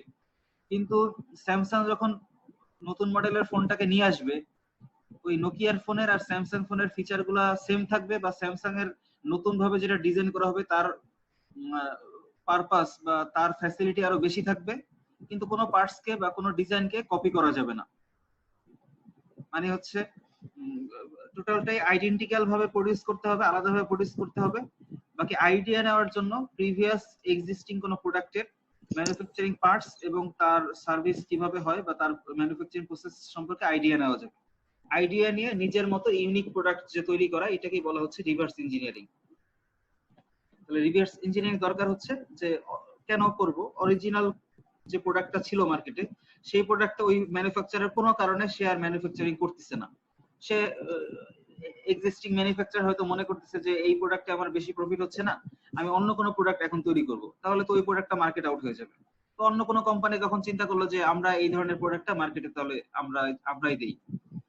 বা যদি এরকম হয় যে অরিজিনাল ডিজাইন ডকুমেন্টেশন যদি হারায় যায় বা কখনো ছিলই না, এরকম যদি হয়, বা এক্সিস্টিং প্রোডাক্টের যদি কোনো ব্যাড ফিচার থাকে, ব্যাড ফিচারের কারণে এই প্রোডাক্টটা মার্কেট থেকে আউট হয়ে যাচ্ছে, এই কারণে এই ব্যাড ফিচার গুলাকে ওভারকাম করে যদি কোনো প্রোডাক্ট তৈরি করা হয়, বা ওই এক্সিস্টিং প্রোডাক্টের পারফরম্যান্স বা ফিচার যদি ইমপ্রুভ করা হয়, সেক্ষেত্রে রিভার্স ইঞ্জিনিয়ারিং দরকার হয়। বা আরো একটা জিনিস হতে পারে যে মার্কেটে সাপোজ একই ফোন, মানে ফোন দিয়ে কথা বলা যাবে, তো ডিফারেন্ট ব্র্যান্ডের ফোন আছে। এখন যে ফোনটা কাস্টমার বেশি ইউজ করতেছে, ওইটা ভালো ফোন বা বেশি ফ্যাসিলিটি পাচ্ছে বলে কাস্টমাররা ইউজ করছে, সেক্ষেত্রে যেটা ভালো ফোন সেটাকে আমি যদি বেঞ্চমার্কিং করে তার সবকিছুকে অনুরূপ ভাবে আমার কোম্পানির ভিতরে বা আমার ব্র্যান্ডের ফোনের ভিতরে নিয়ে আসি, এটাকে বেঞ্চমার্কিং বলা হচ্ছে। কম্পিটিটিভ অ্যাডভান্টেজের জন্য এটা করা যেতে পারে। এছাড়া যে প্রোডাক্ট দিয়ে ম্যানুফ্যাকচারিং করা হচ্ছিল, যে আইটেম বা যে পার্টস গুলা দিয়ে ম্যানুফ্যাকচারিং করা হচ্ছিল, সেগুলার যদি বেশি এক্সপেন্সিভ পার্টস হয় বা এক্সপেন্সিভ টেকনোলজি হয়, তো রিভার্স ইঞ্জিনিয়ারিংয়ের মাধ্যমে আমরা লেস এক্সপেন্সিভ টেকনোলজি বা লেস এক্সপেন্সিভ পার্টস ইউজ করে নতুন ভাবে প্রোডাক্টটাকে ডিজাইন করা যেতে পারে। রিভার্স ইঞ্জিনিয়ারিং এর জন্য যেটা দরকার হয় যে কারেন্ট প্রোডাক্টের কি কি কম্পোনেন্টস আছে, তাদের এক একটা কম্পোনেন্টের সাথে রিলেশনশিপ কেমন, বা কারেন্ট সিস্টেমটা কিভাবে আছে, বা ফিজিক্যাল রিপ্রেজেন্টেশন কেমন, এই জিনিসগুলোকে রিভার্স ইঞ্জিনিয়ারিং এর মাধ্যমে আইডেন্টিফাই করা হয়। কয়েকটা স্টেপ থাকে। ফার্স্ট স্টেপ থাকে হচ্ছে প্রেডিকশন। প্রেডিক্ট করা হবে যে এই প্রোডাক্টটা কি কি পারপাস, মার্কেটে কি কি পারপাস সার্ভ করতেছে, এই প্রোডাক্টটা কিভাবে কাজ করে, এই প্রোডাক্টটার মার্কেটে ডিজাইন আপিল কেমন, বা কাস্টমাররা কি চায়, এই প্রোডাক্টের অবজেক্টিভ কি, বা কোনো কনস্ট্রেন্ট বা কোনো ড্রব্যাক আছে কিনা, এগুলোকে প্রেডিক্ট করা। এরপরে হচ্ছে যখন ডিসঅ্যাসেম্বল করা হবে প্রত্যেকটা পার্টসকে, তখন অবজার্ভ করা যে যেভাবে আমি চিন্তা করছিলাম যে এইভাবে প্রোডাক্টটা কাজ করে, আসলেই সে ওইভাবে কাজ করতেছে কিনা, কি কি ডিজাইন অবজেক্টিভ আছে বা ডিজাইনটা কেমন হবে, কেন এইভাবে ডিজাইনটা করা হবে। তো ডিসঅ্যাসেম্বল যখন করা হবে, সেই স্টেপের ভিতরে থাকবে যে এই প্রোডাক্টটা কিভাবে তৈরি করা হয়েছে। আগে এখন তো অধিকাংশ মানুষ ল্যাপটপে ইউজ করে, ডেস্কটপ যারা ইউজ করেন তারা আগে খেয়াল করবেন যে দেখা যেত যে অনেক সময় চলে না, তখন মাদারবোর্ড, র্যাম এগুলো খুলে র্যাম পরিষ্কার করে লাগাইলে আবার দেখা যাচ্ছে সিপিইউ গুলো চলতো। তো রিভার্স ইঞ্জিনিয়ারিং ক্ষেত্রে একই ভাবে যে কিভাবে এটা কাজ করতেছে, কিভাবে এই প্রোডাক্টটা তৈরি করা হচ্ছে, এর কয়টা পার্টস আছে, কয়টা পার্ট মুভ করে, তো এই জিনিসগুলো ডিসঅ্যাসেম্বলির মাধ্যমে আমরা জানতে পারি। এরপরে অ্যানালাইসিস করে প্রত্যেকটা সাব সিস্টেমকে অ্যানালাইসিস করে আমার আরো বেটার স্ট্রাকচারাল বা মেকানিক্যাল ইলেকট্রিক্যাল পারফরম্যান্স যাতে আরো ভালোভাবে দেয়, সিস্টেমেটিক ডিজাইন থাকে বা সেফটি এনশিওর করা যায়, এটাকে এনশিওর করতে হবে। ফাইনালি যখন আমি আমার মতো করে আমার নতুন কোনো কম্পোনেন্টস ইউজ করে বা নতুন কোনো টেকনোলজি ইউজ করে সেম পারপাস সার্ভ করে এরকম কোনো একটা প্রোডাক্ট তৈরি করব, তো তার ট্রায়াল রান থাকবে বা তার টেস্টিং থাকবে, আবার অ্যাসেম্বলি করে টেস্ট করে দেখবো যে আমার প্রোডাক্টটাও সেম পারফরম্যান্স দিচ্ছে কিনা। যখন এইগুলো হয়ে যাবে তখন ডকুমেন্টেশন করতে হবে যে আমার ডিজায়ার্ড গোল ফুলফিল হচ্ছে কিনা, কোনো কনস্ট্রেন্ট আছে কিনা, বা এই আমার নতুন প্রোডাক্ট ইউজ করতে যে কাস্টমার কোনো অবস্টাকল ফেস করবে কিনা, ডিজাইনটা কেমন হচ্ছে, বা স্কিমেটিক ডায়াগ্রাম কি কি হবে, ম্যাটেরিয়াল কম্পোনেন্টস, ক্রিটিক্যাল কম্পোনেন্টস কি হবে, এগুলো সব লেখা থাকতে হবে বা ডকুমেন্টেড থাকতে হবে। বা প্রোডাক্টটা নতুন কোনো ফিচার অ্যাড হচ্ছে কিনা, বা এনহ্যান্সড কোনো ইউজফুলনেস কাস্টমারের কাছে আছে কিনা, কি কি আপগ্রেডেশন বা কি কি চেঞ্জ হচ্ছে রিভার্স ইঞ্জিনের মধ্যে, এই ইনফরমেশন গুলো কাস্টমারকে জানাইতে হবে। তো ডিজাইন ফর ম্যানুফ্যাকচারিং এর ক্ষেত্রে যে কোনো একটা প্রোডাক্ট, আমরা যেটা এতক্ষণ বললাম যে রিভার্স ইঞ্জিনিয়ারিং, তো রিভার্স ইঞ্জিনিয়ারিং করতে যে নতুন যে প্রোডাক্টটা ডিজাইন করব, তাহলে বা নতুন রিভার্স ইঞ্জিনিয়ারিং মাধ্যমে হতে পারে, বা নতুন কোনো প্রোডাক্ট ডিজাইনের ক্ষেত্রেও ম্যানুফ্যাকচারিং ক্ষেত্রে যে যে জিনিস কনসিডার করা হয় সেটাকেই বলা হয় ডিজাইন ফর ম্যানুফ্যাকচারিং। তো ডিজাইন ফর ম্যানুফ্যাকচারিং ক্ষেত্রে ম্যানুফ্যাকচারিং কস্ট সাধারণত 20 to 30%। কোনো একটা নতুন প্রোডাক্ট মার্কেটে নিয়ে আসতে গেলে তার ম্যানুফ্যাকচারিং রিলেটেড কস্ট মাত্র 20 থেকে 30%, বাকি ডিজাইন রিলেটেড কস্ট গুলাই বেশি থাকে। তো পার ইউনিটের প্রোডাকশন কস্ট কমানোর জন্য ডিজাইন ডেভেলপমেন্টের যে কস্ট, এটা যদি কমানো যায় বা ডিজাইন করার জন্য যে যে কম্পোনেন্টস ইউজ করা হচ্ছে এগুলোর ম্যাটেরিয়ালস কস্টিং যদি কমানো যায় সেক্ষেত্রে টোটাল পার ইউনিটের প্রোডাকশন কস্টিংটা কমে আসে। তো ডিজাইন ফর ম্যানুফ্যাকচারিং ডিল করে প্রোডাকশন কস্ট কেমন হবে, পার্টস গুলো কমপ্লেক্স কিনা বা প্রোডাকশন টাইম কেমন হবে, এগুলো নিয়ে ডিজাইন ফর ম্যানুফ্যাকচারিং ডিল করে। ডিজাইন ফর ম্যানুফ্যাকচারিং অ্যাসেম্বলির জন্য ফার্স্ট যে গাইডলাইনটা সেটা হচ্ছে যে কোনো একটা প্রোডাক্ট ডিজাইন করার সময় সবসময় মাথায় রাখতে হবে যে টোটাল নাম্বার অফ পার্টস যাতে কমায় ফেলা যায়। আপনারা দেখেন যে লোয়ার রাইটের যে দুইটা ফিগার দেখা যাচ্ছে, প্রথম যে ফিগারটাতে 24টা পার্ট আলাদা আলাদা কম্পোনেন্টস আছে, নাট বোল্ট এগুলা অ্যাডজাস্ট করে করে লাগানো হচ্ছে। 8 ধরনের ডিফারেন্ট পার্টস আছে, এইটাকে ডিফারেন্ট ভাবে মাল্টিপল ভাবে ম্যানুফ্যাকচারিং করতে হবে, মাল্টিপল অ্যাসেম্বলি করতে হবে, অনেক টাইম লাগবে। তার মানে অ্যাসেম্বলি করার জন্য ডিসঅ্যাসেম্বলি করার জন্য অনেক টাইম লাগবে। তো অপর দিকে ডান পাশের পার্টসটা দেখেন, যেটা করা হচ্ছে যে একটা হরিজন্টাল পার্ট আর দুইটা ভার্টিক্যাল পার্টকে একটা পার্ট বানায় ফেলা হচ্ছে, আর উপর থেকে আরেকটা পার্ট আসছে। তো এমন ভাবে জাস্ট 24টা পার্টকে এখন দুইটা পার্টে কনভার্ট করে ফেলা হচ্ছে, আর অ্যাসেম্বলি করা হবে মাত্র দুইটা। যেহেতু দুইটা পার্ট আছে, দুইটা পার্টকে একবারে জোড়া লাগাই দেওয়া হচ্ছে। তার মানে পার্টের সংখ্যা কমে গেল কিন্তু সেম পারপাস সার্ভ করলো। তাহলে প্রথম যে অবজেক্টটা ছিল সেই অবজেক্টটাকে আমি যদি রিঅ্যাসেম্বল করে ডিসঅ্যাসেম্বলি করে আমি এই পার্টস গুলোকে দেখি বা ফাংশন গুলো দেখি, সেটা থেকে ডান পাশের যে ফিগারটা আমি ফাসেনার বা যেগুলো থেকে নাট বোল্ট দিয়ে আমি টাইট করতেছি এগুলোর পরিমাণ কমাই দিয়ে আমি ম্যানুফ্যাকচারিংটাকে ইজি করে ফেলতেছি, অ্যাসেম্বলিটাকে ইজি করে ফেলতেছি, তাহলে টাইম কম লাগবে, সেক্ষেত্রে প্রোডাকশন কস্টিংটা কমে আসবে। আর এটা হচ্ছে ডেভেলপ এ মডিউলার ডিজাইন। আমাদের অনেক ধরনের অবজেক্ট আছে যে অবজেক্টের জন্য মাল্টিপল আইটেম দরকার হয়। তো মাল্টিপল আইটেম গুলাকে পরপর যদি আমি আলাদাভাবে কিনে যদি লাগাইতে হয় সেক্ষেত্রে দেখা যাবে যে প্রবলেম। আপনারা ব্রডব্যান্ডের দেখবেন যে কেবল যেটা, এখানে কিন্তু একসাথে 8-10টা তার থাকে। তো 8-10টা তারকে আলাদাভাবে একটা পোর্টের ভিতরে ঢুকানো, এর চাইতে কি করা হয়, সামনে একটা ক্লিপ লাগানো থাকে, যে ক্লিপের ভিতরে 8-10টা তার একটা সিকোয়েন্স ভাবে ঢুকানো থাকে। এরপরে রাউটারের ওই সামনের মাথাটাকে দেখা যায় যে আপনার রাউটারের সাথে ঢুকাই দেওয়া হচ্ছে, রাউটারের পার্টসের ভিতরে ঢুকাই দেওয়া হচ্ছে। একইভাবে এখানে একটা ফিগারের মধ্যে দেখা আছে যে কোনো একটা ধরেন লাইট জ্বালানোর জন্য বা কোনো একটা ইলেকট্রিক কম্পোনেন্টস চালানোর জন্য তার 3টা ব্যাটারি লাগে। এখন 3টা ব্যাটারি আপনি বাজার থেকে আলাদা আলাদা ভাবে কিনে আলাদা আলাদা ভাবে একটার পর একটা লাগানোর চাইতে, যেমন আগে টর্চ লাইট গুলা, আগে মানুষের হাতে অ্যাভেলেবেল ছিল টর্চ লাইট, যেটা সন্ধ্যার পরে বা রাত্রে মানুষ ইউজ করতো, বিশেষ করে গ্রামের দিকে এখন ইউজ করে। তো 3 ব্যাটারির টর্চ বা 2 ব্যাটারির টর্চ আলাদাভাবে 2টা ব্যাটারি কিনে একটার পরে একটা লাগাইতেছে। তো সেক্ষেত্রে দেখা যাচ্ছে যে প্রবলেম হচ্ছে, কোনো কারণে একটা ব্যাটারির সাথে কানেকশন আছে আর একটা ব্যাটারির সাথে কানেকশন নাই, তো লাইটটা জ্বলতেছে না, আবার খুলে ঠিক করতে হচ্ছে। তো এইটা না করে যদি পাশাপাশি 3টা ব্যাটারি একটার পর একটা সিকোয়েন্সিয়ালি লাগানো থাকে এবং সেটা কম্প্যাক্ট অবস্থায় থাকে এবং একটার পজিটিভের সাথে আরেকটা নেগেটিভ লাগানো আছে, তো এইভাবে এটাকে বলা হচ্ছে মডুলার ডিজাইন। কাস্টমারের জন্য এটা ইউজার ফ্রেন্ডলি হয়ে যায়। আরেকটা হচ্ছে স্ট্যান্ডার্ডাইজ কম্পোনেন্ট ইউজ করা। আপনারা খেয়াল করবেন যে ড্রিঙ্কস এর যদি বোতলগুলা খেয়াল করেন, অথবা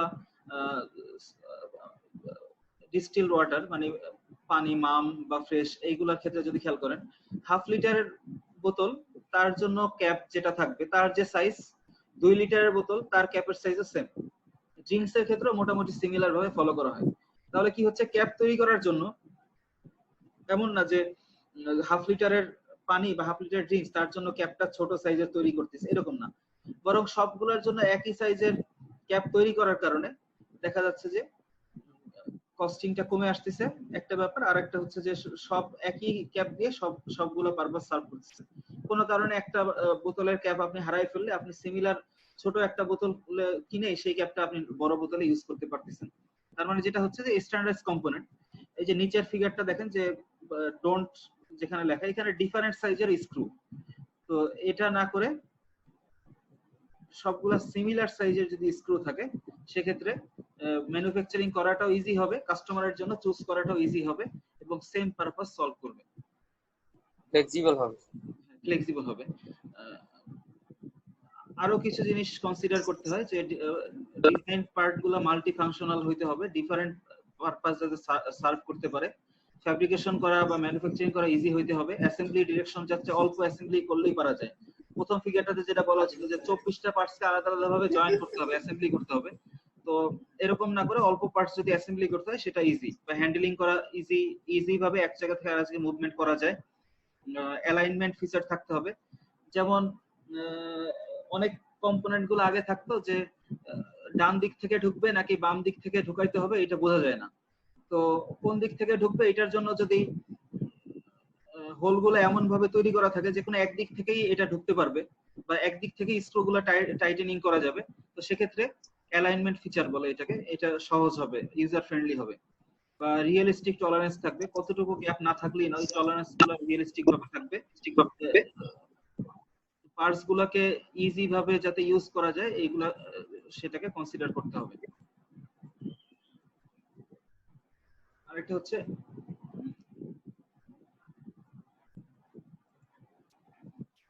ডিজাইন ফর এনভায়রনমেন্ট।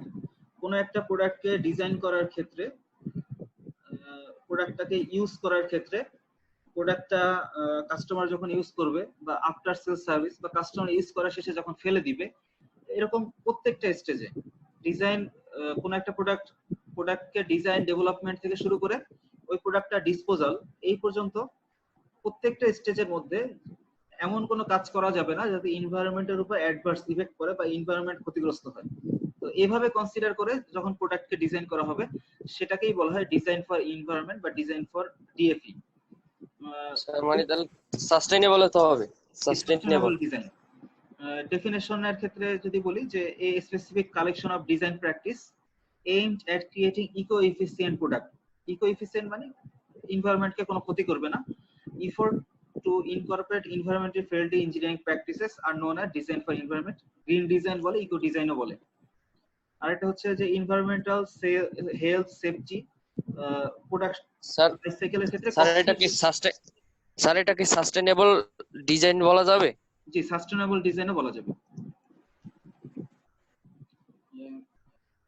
যেহেতু আমরা আমাদের এনভায়রনমেন্টের কাছে লায়াবল, এনভায়রনমেন্টকে ক্ষতি করলে আমাদের এক্সিস্টেন্সই নষ্ট হবে, এই কারণে ডিজাইন ফর এনভায়রনমেন্ট দরকার। বা যারা অথরাইজড বডি আছে তারা রেগুলেটরি ইমপ্যাক্ট বা কিছু রুলস এন্ড রেগুলেশন করে দেয়, তো আমার প্রোডাক্টটা ওই রুলস এন্ড রেগুলেশনের বাইরে যেতে পারবে না। তো এনভায়রনমেন্ট ফ্রেন্ডলি ডিজাইন হলে তাহলে এইরকম মার্কেটে আসার জন্য পাস খুব সহজে পাওয়া যায়, সেক্ষেত্রে মার্কেটে আসার টাইমটা কমে যায়, কস্টিংটাও কম হবে, কর্পোরেট ইমেজ বা মার্কেট পজিশন ইনক্রিজ করে। যেমন দেখা যায় যে অনেক গার্মেন্টস ফ্যাক্টরি গুলাই বলে যে আমরা সিএসআর অ্যাক্টিভিটিস গুলো করি, কর্পোরেট সোশ্যাল অ্যাক্টিভিটিস করি, বা আমরা ইকো ডিজাইন করি, বা আমরা অর্গানিক আমাদের প্রোডাকশন লাইন আছে, অর্গানিক কটন ইউজ করতেছি বা অর্গানিক ফ্যাব্রিক ইউজ করতেছি, এভাবে বলে। তো এইটার উদ্দেশ্যই হচ্ছে যে যাতে তাদের ইমেজটা কাস্টমারের কাছে ভালো থাকে। এই ইকো ডিজাইন যখন করবে বা ডিজাইন ফর এনভায়রনমেন্টের কথা যখন খেয়াল রাখবে, তখন কাস্টমার এটার প্রতি এফেক্টেড হয়ে বা কাস্টমার খুশি হয়ে দেখা যাবে তাদের কাছে অর্ডার করতেছে। ঠিক আছে স্যার, বুঝছি। ডিজাইন ফর এনভায়রনমেন্টের ক্ষেত্রে যে জিনিসগুলোকে কনসিডার করতে হয়, অকুপেশনাল মানে কাজ করতে যে occupational health and safety ensure হচ্ছে কিনা, আর একটা হচ্ছে কনজিউমারের হেলথ এন্ড সেফটি এনশিওর হচ্ছে কিনা, মানে কাস্টমার যারা ইউজ করবে তাদের ওই প্রোডাক্ট ইউজ করতে যায় হেলথ এন্ড সেফটি কোনো অ্যাডভার্স ইফেক্ট পড়তেছে কিনা। রিসোর্স প্রোটেকশন মানে হচ্ছে যে র মেটেরিয়ালস গুলো ইউজ করে এই প্রোডাক্টটাকে ডিজাইন করা হবে বা প্রোডাক্টটা তৈরি করা হবে, তার সেটার রিসোর্স যদি লিমিটেড হয় তাহলে তো একটা নির্দিষ্ট সময় পরে যে ওই রিসোর্সটা শেষ হয়ে যাবে। আর এনভায়রনমেন্টের কোনো রিসোর্স শেষ হয়ে যাওয়া মানে এনভায়রনমেন্ট ইমব্যালেন্স হয়ে যাওয়া। তো এমন রিসোর্স ইউজ করতে হবে যেটা হচ্ছে বারবার রিইউজ করা যায়, এমন রিসোর্স দিয়ে আমার ম্যানুফ্যাকচারিং করতে হবে, যাতে পলিউশন না হয়, পলিউশন প্রিভেন্ট করা যায়, এটার ক্ষেত্রে কনসিডার করতে হবে। ট্রান্সপোর্টেশনের ক্ষেত্রে কোনো এনভায়রনমেন্ট যাতে নষ্ট না হয় বা কম ওয়েস্ট জেনারেট করে বা একদম মিনিমাম ওয়েস্ট জেনারেট করে যদি প্রডিউস করা যায়, ডিসঅ্যাসেম্বলি বা ডিসপোজেবল যদি করা যায়। যেমন কোন একটা প্রোডাক্টের লাইফ সাইকেল শেষ, বা সাপোজ একটা ফোনের লাইফ সাইকেল শেষ, আপনি এই ফোনটা ইউজ করবেন না, তো এই ফোনটা আপনি যদি যারা দেখা যায় যে সার্ভিস করে ফোন সার্ভিস, তাদেরকে যদি আপনি দিয়ে দেন, অল্প আপনি সেল করতে পারেন বা এমনি দিয়ে দেন, তো সে এই ফোনেরই যে পার্টস গুলো ভালো আছে সেগুলো অন্য কোনো ফোনের যেগুলো কোনো কাস্টমার ইউজ করতে চাচ্ছে সেগুলো ইউজ করতে পারবে। তো এটাকেই বলা হচ্ছে ডিসঅ্যাসেম্বলি এন্ড ডিসপোজেবিলিটি। আপনি এমন জায়গায় ডিসপোজ করলেন যে এটা আবার রিউজ করা যাচ্ছে। আর এটা হচ্ছে যে রিম্যানুফ্যাকচারিং এন্ড রিসাইক্লিং, কাস্টমার ডিসপোজ করে দেওয়ার পরেও যাতে ওইটা এনভায়রনমেন্টের এফেক্ট না পড়ে, আবার রিসাইকেল করা যায়, এটার ক্ষেত্রে এনশিওর করা। এই সব কিছু হচ্ছে ডিজাইন ফর এনভায়রনমেন্টের ভিতরে ইনক্লুডেড। অকুপেশনাল হেলথ আর সেফটির ভিতরে ম্যানুফ্যাকচারিং প্রসেস থাকতে হবে সেফ, আচ্ছা, পোকাইয়োকি একটা সিস্টেম বলে, এটা হচ্ছে যে একটা জাপানিজ ওয়ার্ড পোকাইয়োকি সিস্টেম। এটার মানে হচ্ছে যে মিস্টেক প্রুফ বা ফুল প্রুফ। আপনাদের এরকম হওয়ার কথা যে দেখবেন যে অনেকগুলা লকে আপনি রুমের ভিতরে চাবি রেখে তালা লক করে বের হয়ে গেছেন, পরে আর রুমে ঢুকতে পারতেছেন না, পরে তালা ভাঙতে হচ্ছে, বা অন্য কোনো চাবি যদি অন্য কারোর কাছে থাকে তাহলে তাদের কাছ থেকে চাবি নিয়ে খুলতে হচ্ছে। তো কিছু লকের আছে যে চাবি ছাড়া আপনি লক করতে পারবেন না, লক করতে হলে চাবি দিয়ে লক করতে হবে। তাহলে এটা একটা পোকাইয়োকি সিস্টেম, যে আপনি চাইলেও ভুল করে রুমের ভিতরে চাবি রেখে আপনি বের হয়ে আসতে পারবেন না, আপনাকে লক করতে হলে অবশ্যই চাবি নিয়ে বের হইতে হবে। এটা একটা পোকাইয়োকি সিস্টেম। আরেকটা এক্সাম্পল বলি, ধরেন অনেক আলমিরা আছে বা কেবিনেটের মতো পাওয়া যায়। তো কেবিনেট গুলাকে যখন ফুল লোড দেওয়া হয়, মানে প্রত্যেকটা কেবিনেটের প্রত্যেকটা ড্রয়ারের ভিতরে ফুল জিনিসপত্র দিয়ে ভর্তি, তো যখন এক একটা ড্রয়ার খোলা হবে তো লোড গুলো তো সামনের দিকে পড়বে। সাপোজ কোন একটা ওয়াল ক্যাবিনেটের বা 5টা ড্রয়ার আছে বা আলমিরার 5টা ড্রয়ার আছে, 5টা ড্রয়ারকে যদি আপনি খুলে ফেলেন, সবগুলো যদি লোডেড অবস্থায় থাকে, তাহলে কি হবে? সামনের দিকে আপনি অ্যাক্সিডেন্ট হইতে পারে। তো এর পোকাইয়োকি সিস্টেম কেমন হতে পারে? এমন ভাবে ডিজাইন করা যে একটা ড্রয়ার যদি খোলেন, পরবর্তী ড্রয়ার খুলতে হলে আগেরটাকে ক্লোজ করতে হবে, তাহলে চাইলেও কিন্তু সব সামনের দিকে লোড গুলো পড়বে না, আপনি অ্যাক্সিডেন্ট হবেন না বা সেফ থাকতে পারবেন। এমন ভাবে ডিজাইন করা যাতে আপনার কোনো প্রবলেম না হয় বা আমরা গার্মেন্টস এর ক্ষেত্রে পোকাইয়োকি সিস্টেম ইউজ করতে পারি। অনেক জায়গায় আছে, যেমন হচ্ছে যে দেখবেন যে এখনই অনেক সুইং ফ্লোরে, আমি নিজেই এটা দেখছি যে অনেক সুইং ফ্লোরেই ডিফারেন্ট লাইটিং সিস্টেম ইউজ করে। দেখবেন যে প্রোডাকশন চলতেছে, green light, yellow light, red light system use করে। তো এই সিস্টেমটা অনেকটা পোকাইয়োকি সিস্টেমের মতো। বা এটা কিন্তু অনেক সময় আমরা কানবান বলে থাকি, এই যে লাইটিং সিস্টেমটাকে। কানবান একটা না, এটাকে অন্দন বলে। অন্দন হচ্ছে যে ভিজুয়াল রিপ্রেজেন্টেশন, অন্দন বলে। কানবান তো একটা কার্ড সিস্টেম, যে কত ইনফরমেশন যাচ্ছে। পোকাইয়োকি সিস্টেম মানে ধরেন প্রত্যেকটা যে যেখানে কাজ করতেছে সে ওইখানে কাজ করার পরে প্রতি 5 পিস পর পর ওইটাকে নিজেই চেক করবে, তার যেভাবে প্রোডাকশন করার কথা ছিল সেভাবে ঠিক আছে কিনা। তো এই 5 পিস পর পর যে চেক করতে হবে, এইটা কোন একটা সিস্টেম থাকতে পারে যে পরবর্তী 5 পিস চেক হয়ে গেলে পরের জনকে দেওয়ার আগে তাকে চেক করে পাঠাইতে হবে। এটা একটা পোকাইয়োকি সিস্টেম হতে পারে। আবার পোকাইয়োকি সিস্টেম হতে পারে যে ধরেন আপনি ওয়ার্কারদেরকে একটা গেট দিয়ে ঢুকাবেন, তো পাঞ্চ করা ছাড়া সে ঢুকতে পারবে না। ঢুকতে হলে তাকে ফিঙ্গার দিতে হবে, ফিঙ্গার পাঞ্চ করতে হবে। ফিঙ্গার পাঞ্চ করলে দরজা ওপেন হবে, দরজা ওপেন হলে সে ঢুকতে পারবে। তো চাইলেও কেউ ভুল করে ফিঙ্গার পাঞ্চ না করে বা আইডি কার্ড পাঞ্চ না করে যাইতে পারতেছে না, কারণ দরজা খোলার জন্য তাকে পাঞ্চ করতে হবে। তো এটা একটা পোকাইয়োকি সিস্টেম হতে পারে। কনজিউমার সেফটি, যারা প্রোডাক্ট গুলাকে ইউজ করবে তারাই যেহেতু কাস্টমার বা তাদের কারণেই আমার বিজনেসটা হবে, তো তাদের সেফটিটা ইম্পর্টেন্ট। এমন ভাবে ডিজাইন করা যাবে না যাতে কাস্টমার ইউজ করার সময় কোনো ডেঞ্জার থাকে বা কোনো অ্যাক্সিডেন্ট হয়। আরেকটা হচ্ছে যে রিসোর্স প্রোটেকশন, আমরা যে র মেটেরিয়ালস ইউজ করে তৈরি হবে তাতে যাতে রিসোর্স মানে ডিগ্রেডেড হয়ে যায়, একদম জিরো না হয়ে যায়, যেটা যে রিসোর্সের পরিমাণ আনলিমিটেড, এরকম রিসোর্স গুলোকে ইউজ করা। যেমন আমরা যদি সানলাইট ইউজ করে কোনো একটা প্রোডাক্ট তৈরি করি, তো সানলাইট তো আনলিমিটেড, আমাদের জন্য এর কোনো লিমিটেশন নাই। তো কোনো প্রোডাক্ট ডিজাইন করার সময় যদি সানলাইট ইউজ করে আমি তৈরি করতে পারি, এটা আমাদের জন্য বেটার। বা পলিউশন প্রিভেনশন, প্রোডাকশন বা ম্যানুফ্যাকচারিং ক্ষেত্রে যদি আমি এনভায়রনমেন্টকে পলিউট না করি। ডিসঅ্যাসেম্বলি বা decomposition, environment design for environment ক্ষেত্রে ডিসঅ্যাসেম্বলির ক্ষেত্রেও খেয়াল রাখতে হবে যাতে ডিসঅ্যাসেম্বলি করার সময় কন্টামিনেন্ট বা দূষিত না হয়, বা কম্পোনেন্ট গুলো যেগুলো থাকবে সেগুলোকে এক্সেস করার সময় সহজেই এক্সেস নেওয়া যায়, বা কম্পোনেন্ট গুলো এমন ভাবে সিম্পলিফাই করা থাকবে যে কাস্টমার সহজেই ওটাকে ইউজ করতে পারে বা ডিসঅ্যাসেম্বল করতে পারে। এমন ভাবে থাকবে যাতে মিনিমাম ডিসপোজাল হবে কাজ করার সময়। যেমন যদি বলি যে আমরা কাস্টমাররা যখন ইউজ করে তখন মিনিমাম এনার্জি যদি ইউজ করে, আমাদের আগে ছিল টিউবলাইট গুলার পরে আসলো হচ্ছে যে energy saving bulb. Energy saving বাল্বে কি হবে, যে টিউবলাইটে যে পরিমাণ এক্সপেন্স হবে এর চাইতে এনার্জি সেভিং বাল্বে দেখা যাচ্ছে যে মান্থলি কারেন্ট বিল কম আসছে। তার মানে কাস্টমারকে এরকম ফ্যাসিলিটি দাও যাতে মিনিমাম এনার্জি ইউজ করে সে ওই ফ্যাসিলিটি গুলোকে ইউজ করতে পারে। এটা হচ্ছে রিসাইক্লিং আর রিম্যানুফ্যাকচারিং। এটা আপনাদেরকে আগেই বলা হয়েছে যে একটা প্রোডাক্ট আপনি একটা কাস্টমার ইউজ করা শেষে ফেলে দিচ্ছে, ওই প্রোডাক্টের ইন্ডিভিজুয়াল যে কম্পোনেন্ট গুলো আছে প্রত্যেকটা কম্পোনেন্টই যে ফেলে দিতে হবে এমন না। কিছু কম্পোনেন্টের লাইফ সাইকেল এমন হতে পারে যে ওই টোটাল প্রোডাক্টের লাইফ সাইকেলের চেয়ে তার লাইফ সাইকেলটা বেশি।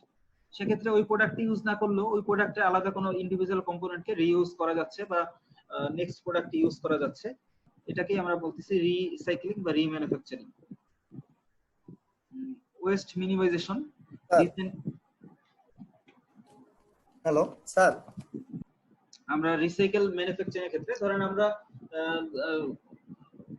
যে পেন গুলা দিয়ে লিখি, ধরেন মেটাডর অরবিট যদি বলেন 5 টাকা বোধহয় এক একটা কলমের দাম, তো আপনি লেখা শেষ করে এগুলাকে ফেলে দেন, এগুলা কিন্তু আমরা চিন্তা করি না। তো এটা ফেলে দিয়ে এটা কিন্তু ওয়েস্টেজ হয়ে যাচ্ছে।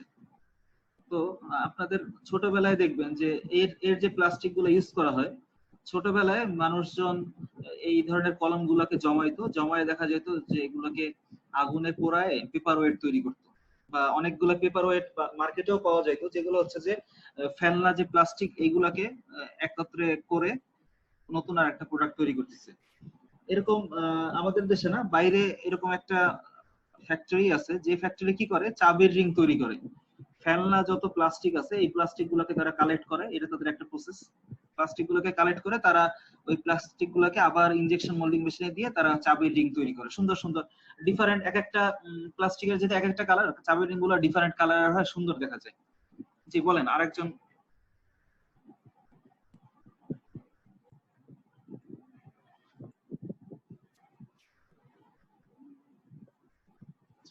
West minimisation. কাস্টমার যখন কোন একটা প্রোডাক্ট ইউজ করবে তার ম্যাক্সিমাম পার্সেন্টেজ ওই প্রোডাক্টের ম্যাক্সিমাম ফ্যাসিলিটি যাতে সে ইউজ করতে পারে বা ম্যাক্সিমাম যাতে সে ইউজ করতে পারে, এবং ইউজ করতে যে র মেটেরিয়াল দরকার হবে বা রিফিল করার জন্য তাতে যাতে ওয়েস্টেজের পরিমাণ কম থাকে। এনার্জি কনজারভেশনের তো বললামই যে কাস্টমার ইউজ করার সময় একটা হচ্ছে ইনিশিয়াল পারচেজ কস্ট, তার চাইতে যাতে এনার্জি কনজারভেশন থাকে বা তার ইউজেস কস্টিংটাও কম হয়। যেমন অনেকে গাড়ি কেনার টাকা আছে, বাকি গাড়ি কিনতে প্রতি মাসে যে মেইনটেনেন্স খরচ, যেটা এই খরচের কারণে অনেকে আবার গাড়ি কিনতে চায় না। তো এমন ভাবে প্রোডাক্টকে ডিজাইন করতে হবে যাতে ইউজ করার সময় এনার্জিকে কনজার্ভ করে এবং মিনিমাম কস্টে কাস্টমার প্রোডাক্টটাকে ইউজ করতে পারে। এরপরের যে টপিকটা, এটাকে বলা হয় যে ডিজাইন ফর রিলায়েবিলিটি। এটাও একটা প্রোডাক্ট ডিজাইনের একটা কনসিডারেশন। রিলায়েবিলিটি বলতে আমরা বুঝাই যে সাপোজ আপনাকে যদি জিজ্ঞাসা করা হয় যে আপনি একটা ফোন কতদিন ইউজ করতে চান, এক একজন এক এক কথা বলবে। কেউ বলবে আমি 1 বছরের বেশি ইউজ করতে চাই না, এরকম অনেকেই আছে। আবার কেউ বলবে যে না আমি 5 বছর মিনিমাম ইউজ করতে চাই, কেউ বলবে না আমার 2 বছর গেলেই আমি খুশি। তো এক একজনের কাছে এক এক রকম রিকোয়ারমেন্ট। তো যার কাছে যে রিকোয়ারমেন্ট, ওই রিকোয়ারমেন্ট টাইম পর্যন্ত বা ওই রিকোয়ার্ড টাইম পর্যন্ত কোনো প্রবলেম হওয়া ছাড়া যখন ইউজ করা যাবে তখন সেটাকে বলে ডিজাইন ফর রিলায়েবিলিটি। সাপোজ আমি যদি এরকম বলি যে এখানে একটা যে এক্সাম্পলটা বলা আছে যে কম্পিউটার ইউজ করতে গেলে আমরা মাউস ইউজ করি, তাহলে মাউসের যদি 1000 ঘন্টা তার লাইফ হয়, তো রিলায়েবিলিটি 99% মানে হচ্ছে যে 1000 ঘন্টা যদি মাউসটা চালানো হয় তাহলে 99% কেসে হবে যে কোনো প্রবলেম করবে না। 1000 ঘন্টা চালানোর পরে যে প্রবলেম করবে, এটার মানে হচ্ছে 99% রিলায়েবিলিটি। আর 1% হচ্ছে মানে 1% ক্ষেত্রে হতে পারে যে প্রবলেম হচ্ছে। বা রিলায়েবিলিটিটা আমরাও বুঝি যে কাস্টমাররা কত পার্সেন্ট আমাকে ছাড় দিচ্ছে, আমার বায়ার কত পার্সেন্ট পর্যন্ত রিজেকশনটাকে একসেপ্ট করতেছে, বা কত পার্সেন্ট পর্যন্ত ফল্ট হলে এটাকে আমাকে একসেপ্ট করে নিচ্ছে। এটাই রিলায়েবিলিটির একটা সিগনিফিকেন্স। এখানে 3টা এক্সাম্পল বলা আছে। দেখেন 3 ধরনের পেন। তাহলে কোন পেনটা বেশি রিলায়েবল হইতে হবে? একটা হচ্ছে যে প্রথমটা এই যে অন টাইম পেন যেগুলা, এরপরেরটা হচ্ছে রিফিল করা যায়, আর একটা হচ্ছে প্রত্যেকটা পার্টস বা প্রত্যেকটা কম্পোনেন্টস পাইলট পেন যেটা, এটাকে প্রত্যেকটাই চেঞ্জ করা যায়। দেখেন প্রথমটার ক্ষেত্রে অনেকটা রাবার টাইপ বা প্লাস্টিক ম্যাটেরিয়ালস দিয়ে তৈরি। এটার বডিটা রিলায়েবল ততদিন পর্যন্ত থাকতে হবে যতদিন পর্যন্ত কালি আছে। প্রথম পেনগুলোতে যেহেতু রিফিল করা যায় না, তাহলে আপনি একবার লিখে ফেলার পরে তারপরে তো ওই বডিটার কোনো ইউজ নাই। তাহলে ওই পেনের বডির রিলায়েবিলিটি ততদিন থাকতে হবে যতদিন ওই পেন লিখতে যায় কালি থাকবে। সিমিলার ভাবে সেকেন্ড টাইপের পেন যেগুলা, এর বডি এর যেহেতু রিফিল করা যায়, ভিতরের ইঙ্কটাকে যেহেতু বারবার রিফিল করা যাচ্ছে, তাহলে বডিটাকে অনেকবার পর্যন্ত রিফিল করে যাতে ইউজ করা যায় এরকম তার রিলায়েবল হইতে হবে। আর থার্ড যে অংশটা, এর প্রত্যেকটা পার্টস পেনটা রিফিলেবল এবং বডি পার্টস গুলোও রিপ্লেস করা যায়, মার্কেটে এর বডি পার্টস গুলোও পাওয়া যায়। তো এর সার্ভিস লাইফটা অনেক বেশি হইতে হবে এবং রিলায়েবিলিটি অনেক বেশি থাকতে হবে। তো স্পেয়ার পার্টস যতদিন পর্যন্ত মার্কেটে অ্যাভেলেবেল থাকবে এটা ইউজ করা যাবে, এভাবে করে তার ডিজাইনটা থাকতে হবে। তাহলে ডিজাইন ফর রিলায়েবিলিটির কনসিডারেশন গুলো কি কি হবে? কম্পোনেন্ট গুলা, ক্রিটিক্যাল কম্পোনেন্টস গুলা আবার নতুন ভাবে রিভার্স ইঞ্জিনিয়ারিং বা ওভার ডিজাইন করে ঠিক করতে হবে, যাতে ক্রিটিক্যাল কম্পোনেন্ট সেখানেই দেখা যায় যে রিলায়েবিলিটি ফেল করে। তো ক্রিটিক্যাল কম্পোনেন্ট গুলোকে ওভার ডিজাইন করে বা রিডিজাইন করে এমন ভাবে করতে হবে যাতে এই প্রোডাক্টের রিলায়েবিলিটি ভালো থাকে। প্যারালাল সাবসিস্টেম মানে হচ্ছে যে আমরা ফ্যাক্টরি গুলোতে যেমন ইউজ করি যে যখন কারেন্ট থাকবে না তখন যাতে জেনারেটর দিয়ে আমার প্রোডাকশন বন্ধ না থাকে, এটাকে আমরা প্যারালাল সাবসিস্টেম বলতে পারি, যাতে ওয়ার্কলোডটা ইকুয়াল ভাবে ডিস্ট্রিবিউটেড হয় বা ওয়ার্কলোডটাকে হ্যাম্পারিং না হয়। Design for under stress use, যদি কোনো ক্রিটিক্যাল কন্ডিশনের ভিতরে কোনো একটা প্রোডাক্ট ইউজ করতে হয় বা ক্রিটিক্যাল এনভায়রনমেন্টের মধ্যে ইউজ করতে হয়, সেক্ষেত্রেও প্রোডাক্টটা যাতে আমাকে সার্ভ করতে পারে। Introduce robustness in the materials, এটা আরেকটু পরে, বাকিগুলোকে আরেকটু পরে ডিটেইলস ভাবে বলবো। রিলায়েবিলিটি বলতে দুইটা জিনিস ইম্পর্টেন্ট, একটা হচ্ছে মার্কেট লাইফ কি জিনিস আর একটা হচ্ছে সার্ভিস লাইফ কি জিনিস। প্রোডাক্ট সার্ভিস লাইফ হচ্ছে যে যতদিন পর্যন্ত একটা প্রোডাক্ট কোন একটা কাস্টমারকে সার্ভ করে, আর মার্কেট লাইফটা হচ্ছে কোন একটা প্রোডাক্ট মার্কেটে কবে এন্ট্রি করে আর মার্কেট থেকে কবে মার্কেট আউট হয়ে যায়, এটাকে বলা হচ্ছে মার্কেট লাইফ। আমরা যদি আমাদের ফ্যাক্টরিতে গ্রে স্টোরের কথা বলি বা কিছু লেফট ওভার আইটেম থাকে, যে একটা অর্ডার কমপ্লিট হয়ে গেছে তার গ্রে ফ্যাব্রিক কিছু রয়ে গেছে, তো এটাকে আমরা যে লেফট ওভার বলি, এটা হচ্ছে লেফট ওভার যখন থাকে সেটা তার মানে হচ্ছে তার মার্কেট লাইফ শেষ। আর সার্ভিস লাইফ হচ্ছে আমার অর্ডার কোয়ান্টিটি ফুলফিল হওয়া পর্যন্ত সে যে সার্ভ করতেছে, এটাকে আমরা সার্ভিস লাইফ বলতে পারি। তো রিলায়েবিলিটি কেমন হবে? রিলায়েবিলিটি একটা মানে পপুলার কার্ভ বলে, এটাকে বাথটাব কার্ভ বলে। বাথটাব কার্ভ মানে হচ্ছে কোনো একটা নতুন প্রোডাক্ট যখন মার্কেটে আসে বা নতুন মেশিন যখন আমরা ইনস্টল করি, তো এক একটা মেশিন ম্যানুফ্যাকচারিং হয়েছে ডিফারেন্ট একটা কান্ট্রিতে, তো যে কান্ট্রিতে ম্যানুফ্যাকচারিং হয়েছে তার এনভায়রনমেন্ট আর আমার বাংলাদেশের এনভায়রনমেন্ট ডিফারেন্ট হওয়ার কারণে যখন ওই মেশিনটা এসে বাংলাদেশের এনভায়রনমেন্টে আসতেছে বা ওই মেশিনটা যখন নতুন কোন একটা অপারেটর চালাচ্ছে, তার ওই মেশিনটা চালানো শিখতেও কিছু সময় লাগে। এই কারণে ওই মেশিনের ম্যাচুরিটিতে যাওয়ার আগ পর্যন্ত দেখা যায় যে ওই মেশিন দিয়ে যে সমস্ত পার্টস বা কম্পোনেন্টস তৈরি করা হয় তার ফেইলিউর রেট বা তার ডিফেক্ট পার্সেন্টেজ বেশি থাকে। আস্তে আস্তে যখন অপারেটররা ওই মেশিনটা চালাইতে হ্যাবিচুয়েটেড হয়ে যায়, এরপরে মোটামুটি একটা ডিফেক্ট পার্সেন্টেজ একই রকম থাকে। এরপরে মেশিন যখন আবার প্রবলেম দেখা যায় বা মেইনটেনেন্স করতে হচ্ছে, তখন দেখা যায় যে ওয়্যারের পরিমাণ বা ডিফেক্টের পার্সেন্টেজ আবার বাড়তে থাকে। তাহলে একদম ইনিশিয়াল অবস্থায় ফেইলিউর পার্সেন্টেজ বা ডিফেক্ট পার্সেন্টেজ বেশি থাকে, আস্তে আস্তে কমতে থাকে। নরমাল সার্ভিস লাইফের ক্ষেত্রে মোটামুটি একটা কনস্ট্যান্ট ফেইলিউর বা ডিফেক্ট পার্সেন্টেজ পাওয়া যায়। যখন আবার শেষের সময় যখন মেশিন পুরানো হয়ে যায়, তখন আবার দেখা যায় যে পার্সেন্টেজ বাড়তে থাকে। তো এই কারণেই একটা সুইং ফ্লোরে দেখবেন যে একটা সুইং মেশিন কতদিন ইউজ করবে, সুইং মেশিন পুরানো হয়ে গেলে একটা নির্দিষ্ট টাইপ পর দেখা যাচ্ছে যে চেঞ্জ করে ফেলতে হচ্ছে। আমাদের নিটিং মেশিনের নিডেল গুলা কতদিন আমি ইউজ করব বা কত সময় ধরে কত ঘন্টা ইউজ করব, একটা সময় পরে দেখা যাচ্ছে যে আমার নিডেল মার্ক ক্রিয়েট হচ্ছে বা প্রবলেম হচ্ছে। তো এইটাকে আমরা একটা নির্দিষ্ট টাইম পর যে চেঞ্জ করতেছি, এটাই হচ্ছে বাথটাব কার্ভের সিগনিফিকেন্স বা রিলায়েবিলিটির সিগনিফিকেন্স। এই টেবিলের ভিতরে যে কি কি ধরনের ফেলিওর গুলো হয় বা তার প্রিভেনশন কেমন হয় একটু এক্সাম্পল ভাবে বলা আছে। ডিজাইন ফর মেইনটেনেবিলিটি, তো ডিফেক্টিভ পার্সেন্টেজ কমানোর জন্য যত বেশি মেইনটেনেন্স করা হবে তো তত বেশি এর ডিফেক্টিভ পার্সেন্টেজ কম থাকবে। তো এর জন্য তিনটা জিনিস কনসিডার করা হয়, যে মেইনটেনেন্স টাইম কত লাগবে, যে একবার মেইনটেনেন্স করতে গেলে কত টাইম লাগবে, আর এটা হচ্ছে মেইনটেনেন্স ফ্রিকোয়েন্সি কত সময় পর মেইনটেনেন্স করতে হবে, আর একটা হচ্ছে মেইনটেনেন্স কস্ট কত, প্রত্যেকবার মেইনটেনেন্সে কি পরিমাণ খরচ হবে। তো এই জিনিসগুলোকে কনসিডার করা হয় যখন ডিজাইন করার সময়, তখন সেটাকে সেই ডিজাইনকে বলা হয় ডিজাইন ফর মেইনটেনেবিলিটি। যেমন রেগুলার মেইনটেনেন্স যদি করা হয়, যেটাকে বলা হয় হচ্ছে যে স্কেডিউল মেইনটেনেন্স, বা যে অপারেটর যে মেশিনটা ইউজ করতেছে সেই ওই প্রতিদিন শিফট শেষে সে ওই মেশিনটাকে ক্লিনিং করে যাবে, বা একটা অর্ডার যখন ডাইং এর ক্ষেত্রে যদি বলি একটা অর্ডার শেষে পরবর্তী অর্ডার শুরু করার আগে ওই মেশিনটাকে ভালোভাবে ক্লিন করতে হবে। তো এইভাবে রেগুলার মেইনটেনেন্স যখন করা হয় তখন ব্রেকডাউন মেইনটেনেন্সটার পরিমাণ কম লাগবে, মেইনটেনেন্স ডিপার্টমেন্টে এসে মেইনটেনেন্স করতে হবে, এটার পরিমাণ কমে যাবে। আর প্রোডাক্ট ডিজাইনের ক্ষেত্রে আরো কিছু স্ট্যান্ডার্ড টার্ম আছে, যেটাকে বলে স্ট্যান্ডার্ডাইজেশন, মাস কাস্টমাইজেশন। এগুলোকে খুব সংক্ষেপে বলতেছি। স্ট্যান্ডার্ড যেমন যদি ধরেন কম্পিউটার টাইপ করার যে কিবোর্ড, ডিফারেন্ট ব্র্যান্ডের ডিফারেন্ট কিবোর্ড আছে, কিন্তু প্রত্যেকটা কোয়ালিটি কিবোর্ড যেরকম দেখবেন যে কিউ যেখানে আছে সবগুলা কিউ একই জায়গায় বা সবগুলা এই একই জায়গায়, এবং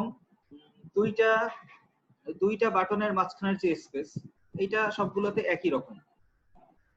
বা এখানে ক্যালকুলেটরের এক্সাম্পল বলা আছে 1 2 3 4 5 6 7 8 9, প্রত্যেকটা ক্যালকুলেটরে এটা একই জায়গায় থাকবে। এমন হবে না যে একের পরে 4 আছে 4 এর পরে 5 আছে। যদি এরকম হয় তাহলে দেখা যাবে যে ইউজার ফ্রেন্ডলি হবে না, বা মানুষ দেখবেন যে যারা ডাটা এন্ট্রি অপারেটর আছে তারা আনলিমিটেড ভাবে টাইপ করেই যাচ্ছে, কিন্তু তাদের টাইপিং এর টাইমটা খুব কম লাগতেছে, কারণ সবগুলো স্ট্যান্ডার্ড ভাবে বাটন গুলোকে এক এক জায়গায় রাখার জন্য বা কিবোর্ডের উপর এক এক জায়গায় রাখার জন্য তার হাতটা ওইভাবে ডিজাইন হয় যে সে এখন না দেখেই টাইপ করতে পারতেছে, তার টাইপিং এর টাইমটা অনেক কম লাগতেছে বা টাইপিং স্পিড বেশি হচ্ছে। এটা হচ্ছে স্ট্যান্ডার্ডাইজ যখন প্রোডাক্ট তৈরি করা হবে তখন এটা ইউজার ফ্রেন্ডলি হয় বা কাস্টমার সহজে ইউজ করতে পারে। মাস কাস্টমাইজেশন,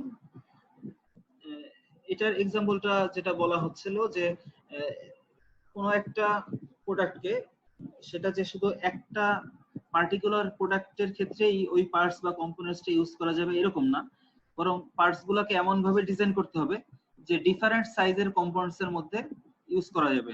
আমি যে আপনাদেরকে যে এক্সাম্পলটা দিলাম যে সফট ড্রিঙ্কস এর ক্যাপ বা পানির বোতলের ক্যাপ গুলা ডিফারেন্ট ভলিউমের জন্য বা ডিফারেন্ট শেপের বোতলের জন্য একই ধরনের ক্যাপ ইউজ করা হচ্ছে, তার মানে ওই ক্যাপটা হচ্ছে ডিফারেন্ট প্রোডাক্টের জন্য কাস্টমাইজ ভাবে তৈরি করা। আর একটা হচ্ছে ডিলেড ডিফারেন্সিয়েশন, কিছু জিনিস কাস্টমাইজ করার সাথে সাথে ডিফারেন্সিয়েট করা যাবে এরকমও করা, যেমন হচ্ছে যে ধরেন ডিফারেন্ট কালার বা ডিফারেন্ট শেপ, এক এক কাস্টমারের এক এক ধরনের প্রিফারেন্স থাকে। তো কাস্টমার যাতে প্রোডাকশনের সময় পুরো প্রোডাক্ট কাস্টমারকে তৈরি করে দিলে কাস্টমার সময় স্যাটিসফাই হয় না, কাস্টমারের নিজস্ব কিছু প্রিফারেন্স থাকতে পারে। তো এটাকে বলা হচ্ছে ডিলেড ডিফারেন্সিয়েশন, যে মেইন কম্পোনেন্টস গুলো একই সিমিলার বাট কাস্টমারের রিকোয়ারমেন্ট অনুযায়ী কালার চেঞ্জ করা যাচ্ছে বা সুইং স্টাইল চেঞ্জ করা যাচ্ছে, এটাকে বলা হচ্ছে ভ্যারাইটিস বা ডিলেড ডিফারেন্সিয়েশন। আর এটা হচ্ছে মডিউলার ডিজাইন, স্ট্যান্ডার্ড কম্পোনেন্টস আর স্ট্যান্ডার্ড পার্টস ইউজ করা হচ্ছে বা কম্প্যাক্ট ভাবে ইউজ করা হচ্ছে, ভ্যারাইটির পরিমাণ যখন কমায় দেওয়া হচ্ছে তখন সেটাকে বলা হচ্ছে মডিউলার ডিজাইন।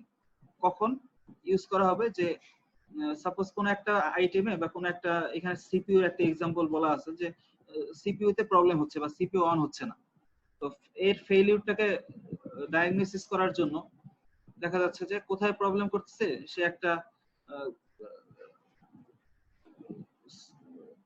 একটা সিগন্যাল দিবে। অথবা আমাদের গাড়িগুলোর ক্ষেত্রে সার্ভিসিং এর ক্ষেত্রে যেটা হয় যে এখন গাড়ির কোথায় প্রবলেম হচ্ছে এটা ড্রাইভার ধরতে পারতেছে না, তো গাড়িটাকে একটা নির্দিষ্ট সিস্টেমের ভিতরে কানেক্ট করে দিলে গাড়ির কোথায় কোথায় প্রবলেম আছে এটা ধরা পড়ে যায়। তো মডিউলার ডিজাইন করার মাধ্যমে খুব সহজেই ফল্ট বা ফেইলিউর কেন হচ্ছে, কি কেন ফেইলিউর হয়েছে বা কেন ডিফেক্ট তৈরি হয়েছে এটাকে অ্যানালাইসিস করা যাবে। তো ওইটাকে ডায়াগনোসিস করা গেলে বা অ্যানালাইসিস করা গেলে সহজেই ওই পার্টসটাকে রিপেয়ার বা রিপ্লেস করা যাচ্ছে। আর মডিউলার ডিজাইন করার কারণে যেহেতু ভ্যারাইটি কম থাকতেছে এই কারণে এটা একটা ডিসঅ্যাডভান্টেজ। আর হচ্ছে রোবাস্ট ডিজাইন, এটাও ফলো করা হয় প্রোডাক্ট ডিজাইনের ক্ষেত্রে। দেখেন বাম পাশেরটার ক্ষেত্রে এটাও একটা শু বা বুট ইউজ করা হচ্ছে, আর ডান পাশেরটাও বুট। দুইটার ভিতরে ডিফারেন্স হচ্ছে প্রথম বুটটাকে দেখবেন যে পরার জন্য পরে ডিফারেন্ট বারবার লেস গুলাকে লাগাইতে হচ্ছে। আর ডান পাশের ফিগারটা যে বুট, এই বুটের জন্য আলাদাভাবে লাগাইতে হচ্ছে না, পা ঢুকাইলেই হয়ে যাচ্ছে। তো সিমিলার পারপাস সার্ভ করবে, কিন্তু একটার ক্ষেত্রে ডিজাইনটা এমন ভাবে তৈরি করা যেটা খুব অল্প সময় ইউজার ইউজ করতে পারতেছে। তো এই ধরনের ডিজাইন গুলোকে বলা হচ্ছে রোবাস্ট ডিজাইন। লাস্ট যে টপিক, এটাকে বলা হচ্ছে প্রোটোটাইপিং। ফাইনালি কোন একটা প্রোডাক্ট মার্কেটে কাস্টমারের কাছে দেওয়ার আগ পর্যন্ত স্মল স্কেলে তৈরি করে বা প্রোটোটাইপ তৈরি করে বা অল্প ভলিউমে, মানে স্যাম্পল আমরা যেটাকে বলি, স্যাম্পল তৈরি করে কাস্টমারকে এক্সপেরিয়েন্স করতে দেওয়া। কাস্টমার ওইটার উপরে যখন কোনো কমেন্টস করবে সেই অনুযায়ী কমেন্টসটাকে মডিফাই করে নতুন কোনো প্রোডাক্ট বা ডিজাইন করে বা সিমিলার প্রোডাক্টটি নিয়ে আসা, এটাকে বলা হচ্ছে প্রোটোটাইপিং। প্রোটোটাইপিং এর দ্বারা যদি কাস্টমার স্যাটিসফ্যাকশন পাওয়া যায় বা অল্প সময়ে প্রোটোটাইপ তৈরি করলে বাল্ক প্রোডাকশনে যে প্রবলেম হয় না। Different types of prototyping system আছে। এই পর্যন্তই আজকের আমাদের